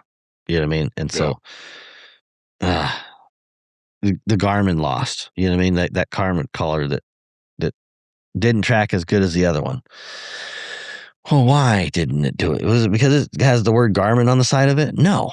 Something about that process, that situation, affected that signal just enough that it dropped it off. You know what I mean? So was it the little set screw that in the Garmin that had Loctite in it, and the Loctite meshed in the threads and made it a little less weaker because it had a little bit of loss? Yeah, I got a little more Loctite in that screw than the other one. Or, you know what I mean? Like what, when I look at it and you go, well, my Garmin tracked 3.6 or 2.8 miles, but this collar only tracks 2.5 miles. I'm like, yeah, that's life. That's you know what I mean? That's the way it goes. Do you want to get 2.8 out of that one? I don't know how to tell you to do that. You know what I mean? Like there's so many complicated parts of this that it's like, you can check the big things. We can check the antennas. We can check, the set screw and make sure it's clean. And, you know what I mean? We can check the big things. But if you want it the same, I don't know how to do that, where I'm like, yep, nobody, here's the deal. It's easier to get the same by reducing the good collars to the bad collars. You know what I mean? It's easier to get, you think of it like this. It was a good analogy of dogs. Is it easier for you to get all your, if we just talked about dogs, be like, Ross, I want all my dogs to stay together. I don't want my dog getting out in front. I don't want one dog getting out in front.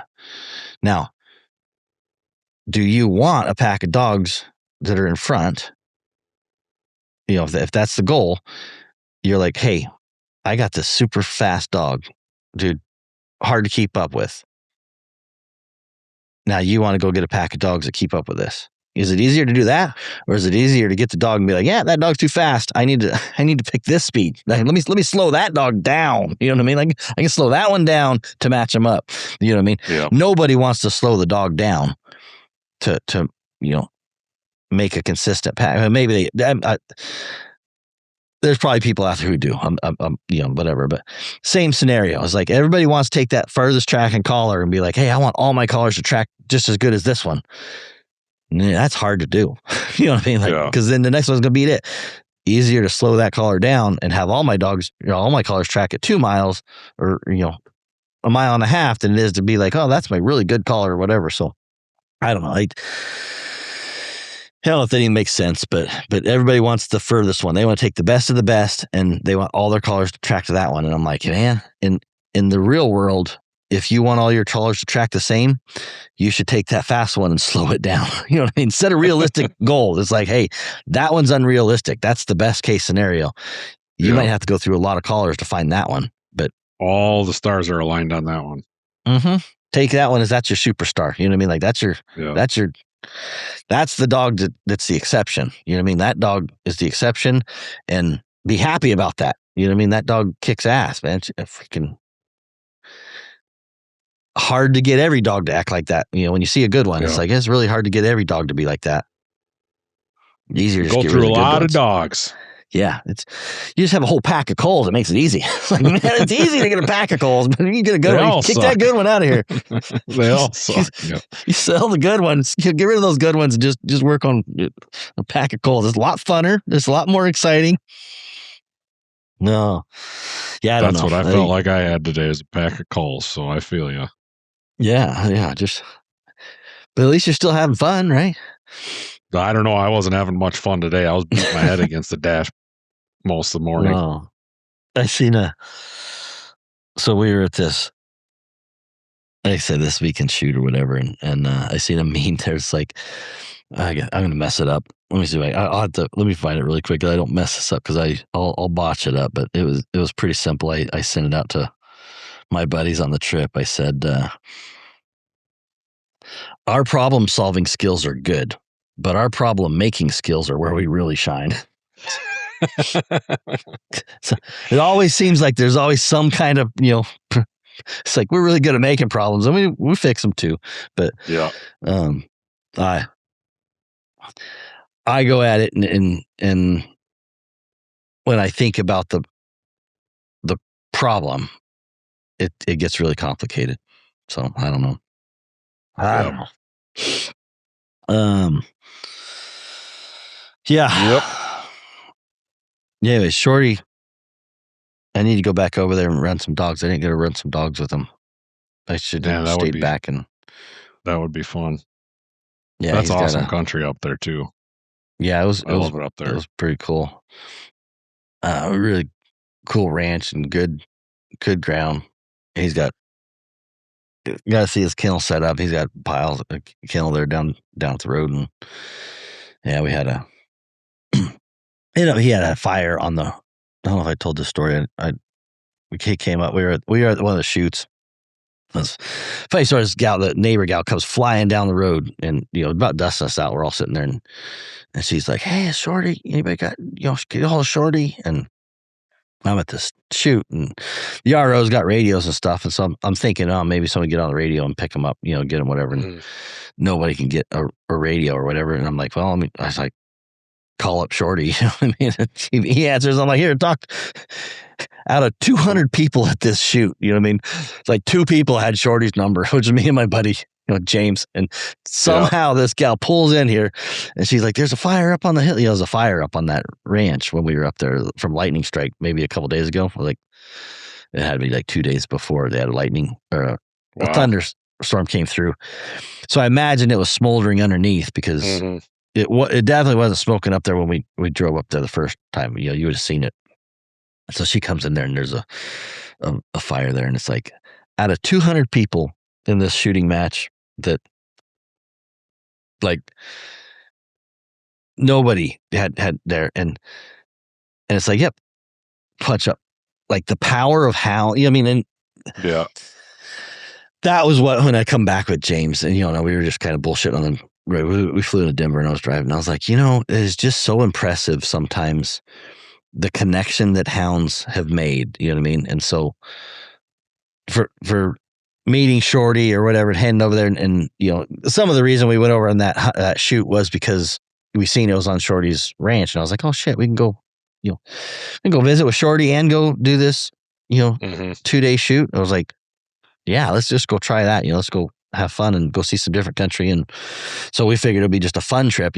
I wouldn't normally travel all over different states, but because it was on Shorty's ranch, that he's managing, I was like, Yeah, like we kill two birds with one stone, and but yeah, there were some good stories out of that weekend.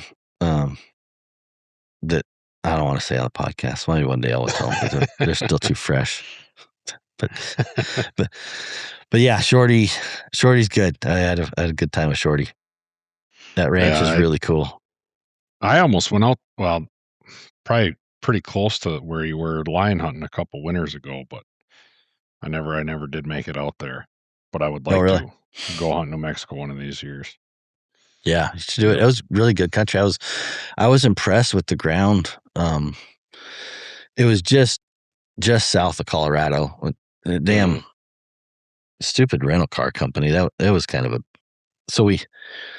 Denver. I decided to fly into Denver, not Colorado Springs, because Colorado Springs is kind of a smaller airport, and I didn't want to get hung up if something happened. I was like, there's a lot more opportunity to get out of Denver and get home than it is to get out of Colorado Springs. Not just one flight a day or whatever. Yeah. So I was like, you know what? I'm going to go to the bigger airport. It's an extra hour and 15-minute drive, but I was like, let's go out of Denver because I can connect from Denver to Salt Lake, LA, Minneapolis, Seattle. I mean, there's tons of connections that I can, spider into Portland if I needed to. And so I was like, let's do that. And so anyways, we get no rental cars like at Denver airport. And of course we waited till the end. So it's like the day of, and I'm like, dang, this was stupid. Like, what am I going to do now? So anyways, get on Expedia, find this one as routes, whatever. I never heard of this rental car company. We show up and they are like, I mean, they're taking pictures of damage and the scratches and, and I'm taking pictures because I'm like, it's like a Russian. Like, I got to one up these guys. Yeah. I'm like, man, this is a no name, car rental facility that I'm like, these guys, there was a lot. They're moving a lot, so they're probably better than I'm making it out. But we get up there and they're like, yeah, if you go out of the state, because we're talking, and they're like, it's $30 a day if you leave the state, and I'm like, well, it didn't say anything about that on Expedia. You know what I mean? I had $500 into this stupid SUV because you got a gun. I mean, you can't just rent a car. Yeah. You got to get a, try and find that SUV or truck or whatever. And he's like, well, if you don't tell us it's $90 a day. I'm like, you bastards. You know what I mean? Like, what kind of, you're sitting there. I mean, you're kind of stuck because you're like, it's not on the airport. So you had to get shuttled off the airport. And I don't think you could tell them to F off and then be like, hey, can I take your shuttle back? You know what I mean? Yeah. Like, you got a one-way ride there, so exactly. I don't think you get on their shuttle when you tell them you'll whatever. So you already got Expedia in it, so you're kind of committed. You're like, you bastards kind of found this little loophole or whatever that you can add $120 to the rental, and I bet you we're not 15-20 miles from the Colorado border when we go in. Do you know what I mean? Like, I was joking with James. I was like, I bet you we call Shorty and just say, like, we're park this at the border right here. Come pick us up on a side by side. You know what I mean? Like, we're that close to the ranch that I would literally think we got to be a couple miles from the ranch. You know what I mean? You couldn't find that air tag and like stick it in a tree somewhere right on the. I thought about it. I was gonna. Like, there's a GPS module here somewhere. We're gonna drop off and be like, yeah, and just park. I thought it would have been funny just because it was the border when we crossed into Colorado, Mexico. We were on back roads, so we were on a county road, gravel county road, full dust, and the only thing that separated the state, I think, was a railroad track. I think it was a railroad track was a line, but it was just like either a road or a railroad track. It was just like when we cried, there was no big welcome to New Mexico sign or anything like that. It was just like I think we were looking at it. We were like looking on OnX, and we're like, "Yep, we just crossed the border right there." I don't even know if it had a sign there that said Mexico, Colorado. And so we were joking. It was like, man, we should just park that car right on the border and be like, "F you guys," you know what I mean? Yep. Have Shorty come pick us up, but we didn't. You ever use Turo? I was looking at it. I was scared to. Have you? We've used it a couple times, yeah. And that's a worked private. Out pretty well. So is it somebody's it's just basically, car? Yeah, it's just basically somebody's car that they let you use.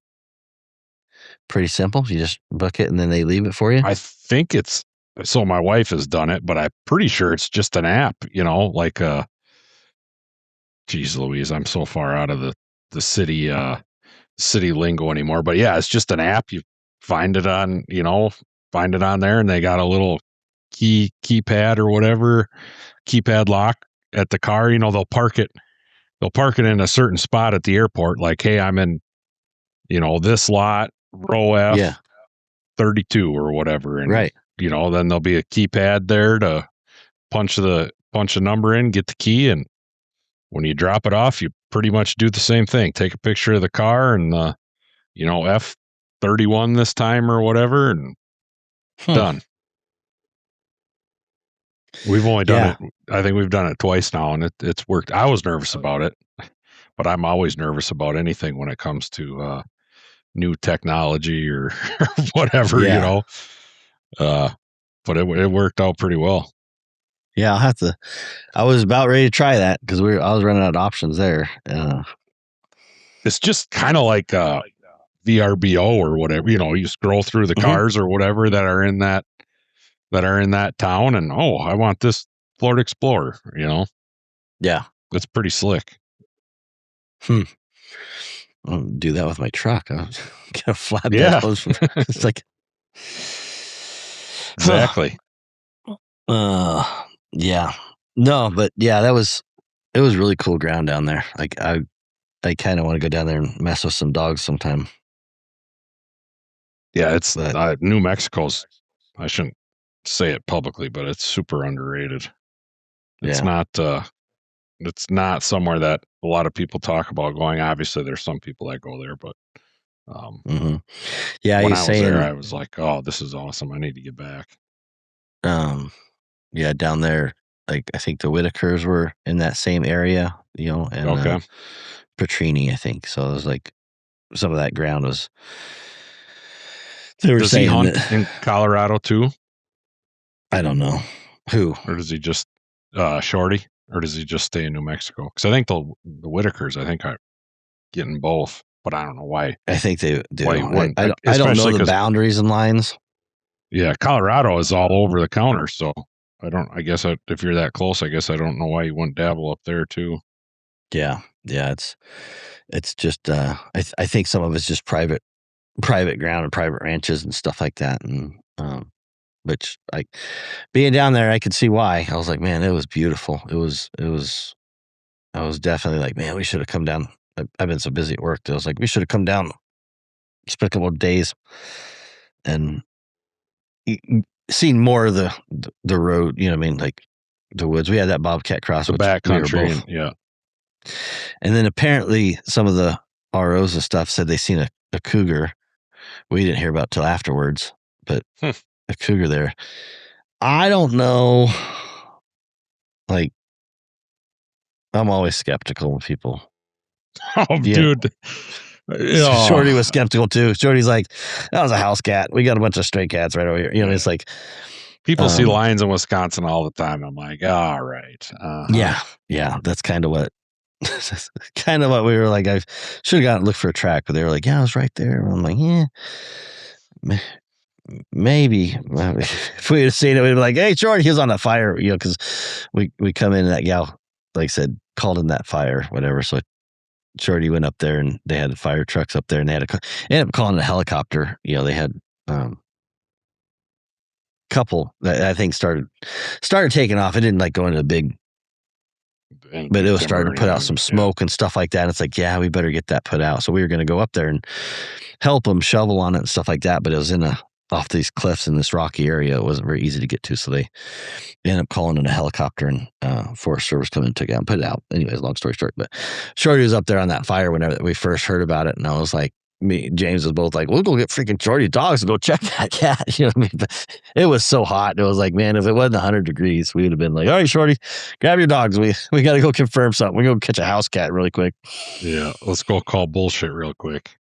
Mm-hmm. Yeah, exactly. Like, I don't. Yeah, you get in a big old group, guys have been drinking and whatever, and I'm like, yeah, I don't know that. They see lots of shit. Yeah, like, well, it had a Bigfoot. tail on it. The big old tail. I'm like, yeah, that's what a house cat looks like too. Oh yeah. But maybe it was. I mean, I don't. Maybe I missed the opportunity. I should have, because it had to have been right there if it was. I mean, they were literally pointing across the driveway. You know what I mean? Like I should have. Maybe I was. I don't know. I just don't trust those situations. I'm like, all right, have another beer. Have a good one. No, I don't. Yep. But yeah, if Shorty wasn't so busy, it wasn't so hot, would have been like, Shorty, let's go. We'll go grab the dogs. So we go. Pretty sure we can catch up with a house cat here, but let's at least go check. We get the same sometimes hunting, neighbor will flag you down and be like, "Oh, I just saw a big bear across the road," or a bobcat or whatever. Like, fine, I'll go get my shit, but Yeah. I pretty much know how this is gonna go already. Right. Yeah. Yeah, that was kind of how I felt. Yeah. Half of me wanted to, you know what I mean? Like, let's do this. Half of me was like, it's so freaking hot. It was already cooling down. It was in the evening, but yeah, trying to get on one right in the evening is not super easy, anyways. Yeah. After a 100-degree day. Yeah. Trailing conditions aren't less than ideal. Yeah, you don't just drag out a bunch of dogs that have been sitting, in the kennel in a hot degree, and to be like, go catch it. You know what I mean? It's like, no, it don't work that way. There's a lot of work to try to, when you show up to one that's been out in the heat like that and just milling around, it's interesting. It takes a little bit of getting those dogs to calm down and sit down and sort it out. You know what I mean? Like, everybody thinks, oh yeah, it's just been right here, so it's going to be a smoking hot track, and you're just going to like scream out on it. It's like, yeah, don't normally start like that. Normally you got to peck that thing around a little bit and get it lined out.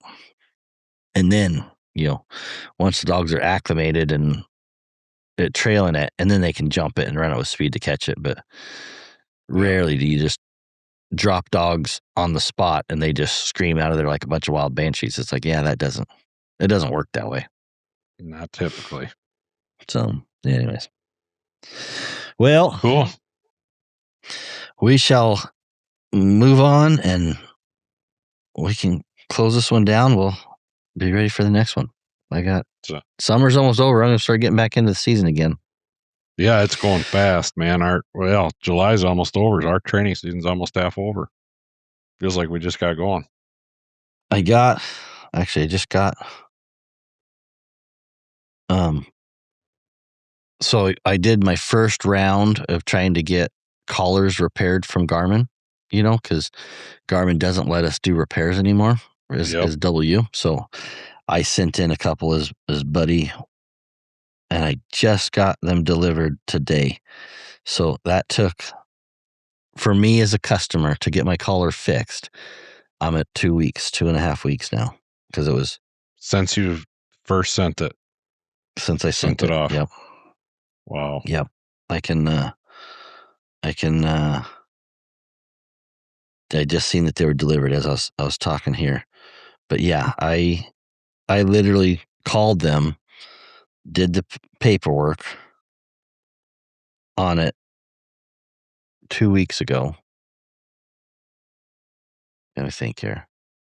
Yeah, I think I'm in 2 weeks right now. So, and that's what it took to get a turnaround on that. So, like, good time to have a spare caller for sure. If you, or be a VIP member or buy the protection plan from us. So, if you want to do that, you can do that too. I wasn't saying that, try and sell it more, but that part, I think people are going to be a little frustrated with, probably, if you have a collar go down. Can you imagine being in your bear season and not being able to turn that dog loose for 2 weeks? Yeah, that's not an option. Yeah. that's not an option. I got to have extra or something. Yeah. So guys should probably think about having a spare at least, or whatever, through this, is, and I think I even paid for overnight shipping on that collar, because it shipped out. No, maybe I paid second day shipping. So I paid second day shipping on that. Man, I don't know if I did overnight or second day, but if I did overnight, then they were late because it said it shipped out Friday, which would have been the 2-week mark. Because I called in on Thursday and then got the information, got the label to send it in. It was on a Friday, and so yeah, and then it shipped on a Friday. So that would have been 2 weeks for them to by the time I sent it out to the time they shipped it out, and it's 2 days for me to get it. So it's Tuesday. So they shipped it second day, which I might have done second day shipping instead of overnight shipping because I wanted it to be quick. I was kind of testing the waters to see if they shipped it out ahead See of how time. quick you could get it. Nope, I did next day. I'm just looking at the package. Next day air. So them jerks said they shipped it Friday, but they didn't. Let me track this. Hold on. Let me see if they picked it up. I'm going to look at this really quick. So,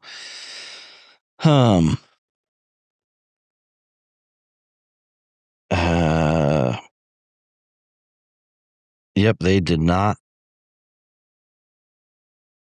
They didn't ship it till yesterday, and they sent me they sent me the email. Friday. I don't know if they sent me the email saying they got it on Friday. No, it had to be more than that. Anyways, yeah. So yeah, because it was like they said they shipped it Friday, I thought, but they didn't. I don't have a label until Monday, so they didn't.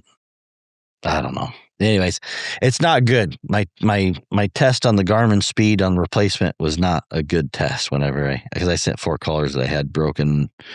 And they actually circling back on the distance test for the 25s, remember, we replaced the board, and I will tell you, this is what I'm going to dig in this week, but we could not fix the distance on that 25, which was weird. I gotta really dig into that. Speaking of problems, is that one that you sent in? No, it's one I bought the board for. So I had a caller that was tracking 140 yards, and this is what started all these distance tests. And so I was like, let me try and buy the replacement part since Garmin won't let us do replacements as W. I thought, you know what, maybe I'll just buy some of the boards and try to solder the board. I've been not wanting to do this for a while because it's a pain in the ass. It's not easy to do. To replace but now you flex got bands. Child labor there. Yeah. Now I got a kid that's wanting to mess with it, and so I can just be like, hey, here, try this. And so we took the TT25 collar out, desoldered the board, and this is while I was gone. So this happened while I was gone. So I got to follow up on this and be the expert, but I don't know. I'm just telling you what I know over the phone call I had with my son. But they replaced the board and still have the same distance issue. So what that tells me is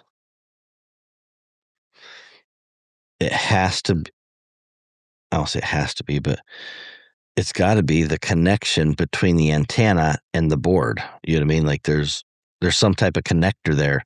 That's like if I replace the board, just like in your CB, it's like, okay, well, if we replace the CB and it still has a problem, it's got to be something to do with the antenna.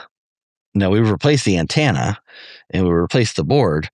There's just one little piece in the middle of that is between the two. And that, I don't know how I'm going to debug that, but that's where I need to go and look at it and go, okay, what's happening on that little interconnect, whether it's a pogo pin, and I don't know what it is. I got to look at it. I'm literally going off of talking to my son over the phone and him trying to explain what it is. Cause once it's on the back side of the board. So I haven't seen this piece because you got to desolder the board and look at the back of the casing to see what it looks like. And so he's trying to explain it to me, and I was like, oh, it's a pogo pin. He goes, no, it doesn't do this or whatever. And so I don't know. I got to look at that. And so I'll probably today or tomorrow take another 25 apart and look at that connector under a microscope and go, what is it about this connector that is causing a loss of distance? You know what I mean? And this goes back to the complications of things. It's like, hey, it's something is broken. You know what I mean? The easy things goes, oh, the board's broken. And well, that's what I thought. So we replaced that and that didn't fix it. Well, the antenna's bad. Well, we replaced that. That didn't fix it. Now what? You know what I mean? Like I replaced the board, I replaced the antenna. There's only one little transition period that happens between the two. And I don't even know what that looks like, but I really need to look at that and put on a little geek brain and go, is it, I thought maybe it was a pogo pin with a little spring in it. And so I was like, oh, maybe it got a little oxidization or, you know what I mean? Like, I don't know. Like I got the biggest thing in my takeaway is we were not able to fix that TT25 collar. Like, at least yet, you know what I mean? We're not done, but I'm not advertising to fix. I was thinking we might be able to fix, range issues on 25 cars because I even got like Hunter out of Utah. He's sending me. He said he's got like 10 or 12 collars that just don't track very good, and so he actually finally was just like swapping out his collars because he's like, yeah, he was like, for lion hunting, he says okay, but for bear hunting, he's like, I got to keep up with them. You know what I mean? They get too far a distance, and so he's supposed to send me 6 of them that have bad distance, and so I'm gonna, before I send his collars in, he traded in. I might mess around with his. I might take a soldering iron and tear his collars apart and see if I can. Of it. Yeah, like it's tough because trying to measure and figure out how to do it. Like honestly, it was just easier to send them to Garmin and let Garmin swap them out. But on these TT25 collars, I'm like, it's just irritating me. So I'm like, okay, I better do a little more homework, dig a little deeper, and I guess if I can figure it out, maybe that'll be good for me. You know what I mean? Maybe I can sell a service, but so far it has not been what I thought it was going to be. So I was thinking, oh, we'll be able to swap the board out and fix it. And that's not been the case. So I don't know what I'm going to do, but that was our distance test. That's why we did the distance test. Cause I was like, hey, I want, I told my son, I said, I want a baseline. I want to know what these collars track. You know what I mean? I want a circuit. I want you to be able to test these collars, and I want you to tell me what a normal collar tracks at. You know what I mean? Like, here's what I want you to do. I want you to tell me approximately where you think this is going to do. And then we're going to take this collar and we're going to do the test. It's like, it tracks 140, yards. Yeah. If we're not getting from 1.5 to 2 miles or whatever, something's wrong. Yep. Exactly. So we were trying to build that baseline to be like, this is what a normal collar looks like. This is what a good collar looks like, because even during our tests, right? I had 2 collars that one was sent back for, the customer said range issues, and I ran it on our circuit and it tracked just as far as our good collars. And it's like, I don't, was he comparing it to a outstanding collar? You know what I mean? And so, well, and was it a one-off situation? I mean, I've had collars where I lose them at 400 yards sometimes. Like, yeah, for what reason, I don't know. But then all of a sudden I'm getting them was there some interference there? Yeah. For a few minutes that made me lose it at 400 yards that day for whatever reason. But, then like we've talked about before, sometimes all of a sudden I'll pick up a collar at 6 miles away too. Like, random, I mean, I definitely don't expect to consistently track 6 miles, but I did that collar in that situation at that time, And that's kind of what we haven't dug into a ton, like I haven't, because with the TT15 collars, there was no really great option to replace or repair. You know what I mean? And so it was easier to fall under the Garmin umbrella to be like, okay, it's $200. We'll send you a replacement. We'll take your collar. We'll send it back to Garmin, whatever. Now that Garmin's not allowing us to do that, it's forcing me to go, okay, what's right for the customer? You know what I mean? Like, at least I can give them options. Is there something I can do here to fill that gap a little bit? Exactly. Like, let me look at the options of what's available and then give you all the options to be like, okay, here's your options. Garmin won't, I can't handle the problem for you. You know what I mean? Like, if you have this collar that's doing what I was hoping, I was hoping if somebody called me and said, I got this 25 collar, it's only tracking 400 yards. I need it fixed. Well, right now I'm like, hey, you got to call Garmin. $200, they'll replace it, whatever. 2 weeks, you're going to be out. Not the great answer, but hey, it's an answer. I was hoping, and this has not been the case, but I was hoping I was going to be able to tell you, well, if you can solder, you can go buy the $95, $100 part from Garmin and unsolder this, solder this new board on, and it should fix it. Well, we've run into two problems. One is it didn't fix it. You know what I mean? That's a big problem. That's how you look at it. but yeah, like, did not fix it. The second problem, which is equally problematic if I were to do it, right? So if we were to offer this as a service, you know what I mean? I'm looking at it going, okay, well, can I, for $150, can I swap the board out and fix your issue? You know, I'll pay Garmin the $100 in parts. We're going to have the $40, $50 in labor. You know what I mean? And I'm going to pay some kid, some unknown name kid, whatever. But, you know, that was my thinking was like, well, maybe I can save people money. I can do it quicker because if you can send it to me, I'm like, hey, within a day or two, we'll send it back to you. So, yep. You know, whatever. Maybe not too much quicker, but a week or two, we'd be in the same with Call Garmin, Brad in on the weekend. Yeah, exactly. Bill Brad gets shit done on the weekend. So, but, and I haven't looked at this yet, but the other problem with that is when we swapped the board out, I think there's something with the serial number that it won't connect and do software updates. So it doesn't connect to Garmin Express. Garmin Express won't update it. And so that can be a problem. You know what I mean? To be like, oh, if I swap the board on one of my collars and I can't ever update software, what does that look like a year, 2 years from now when there's another software issue that I can never fix or whatever? So Garmin should have a solution to that though, or are they not interested in? Send it to them. They'll fix it. They'll replace it. That's their solution right now. Again, this is all new. Like, I have not dove into this problem myself. Like, I've literally talked to people on the phone Friday while I'm driving a rental car, you know, through the state of Colorado. So I really early in the discussion. So I don't want to. Yeah. I don't want to make. I mean, if they're going to sell you the board, I would think so. Know. But I want my money back if it doesn't. You know what I mean? Like, I bought two. Yeah.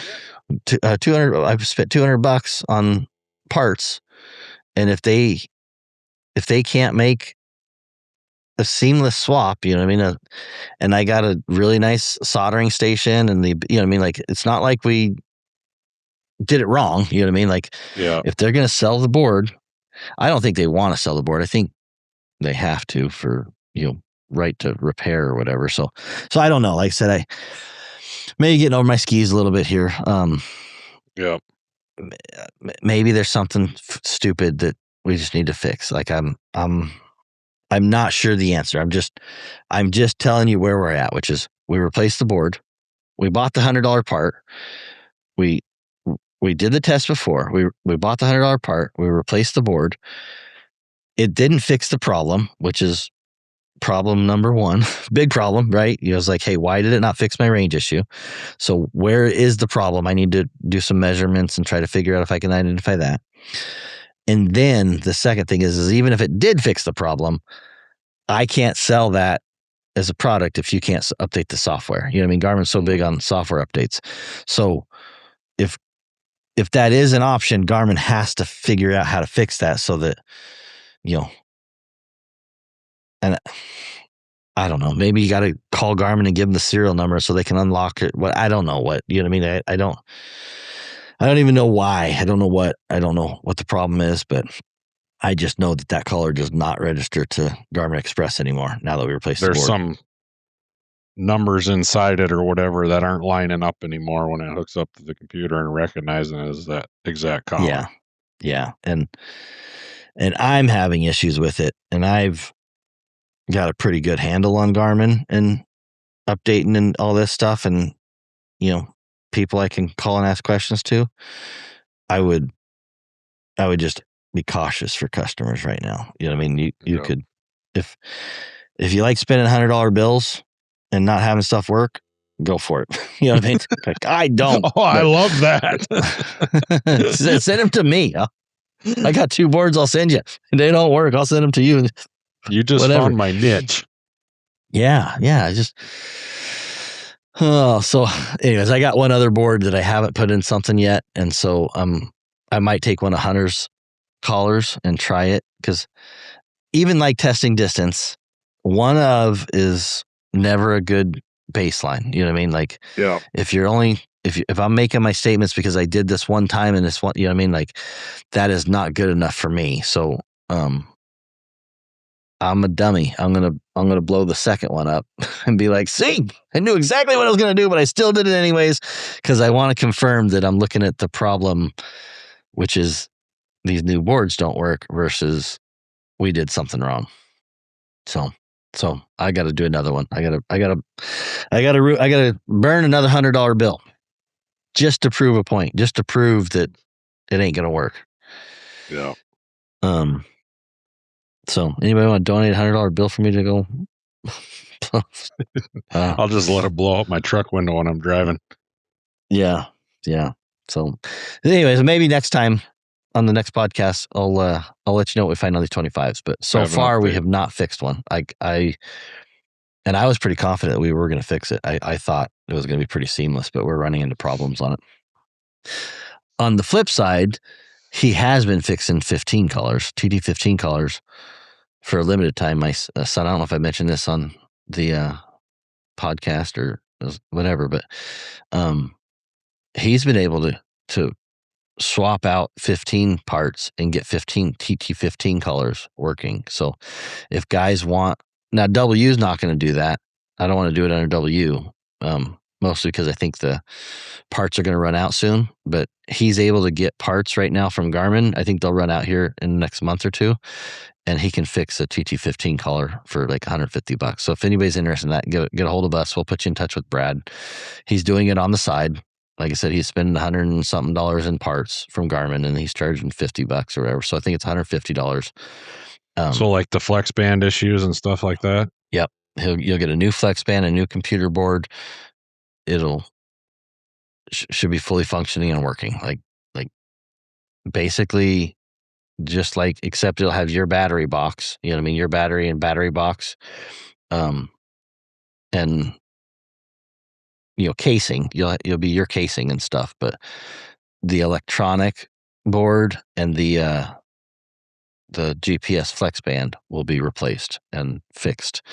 And that was the biggest issue. I never did it before, was because we couldn't get the boards. And so you had to put so much heat on those. When guys just replace the flex band and use the flex band on your old board, it causes so much heat that it's just really difficult to get separated. And so I haven't wanted to do that.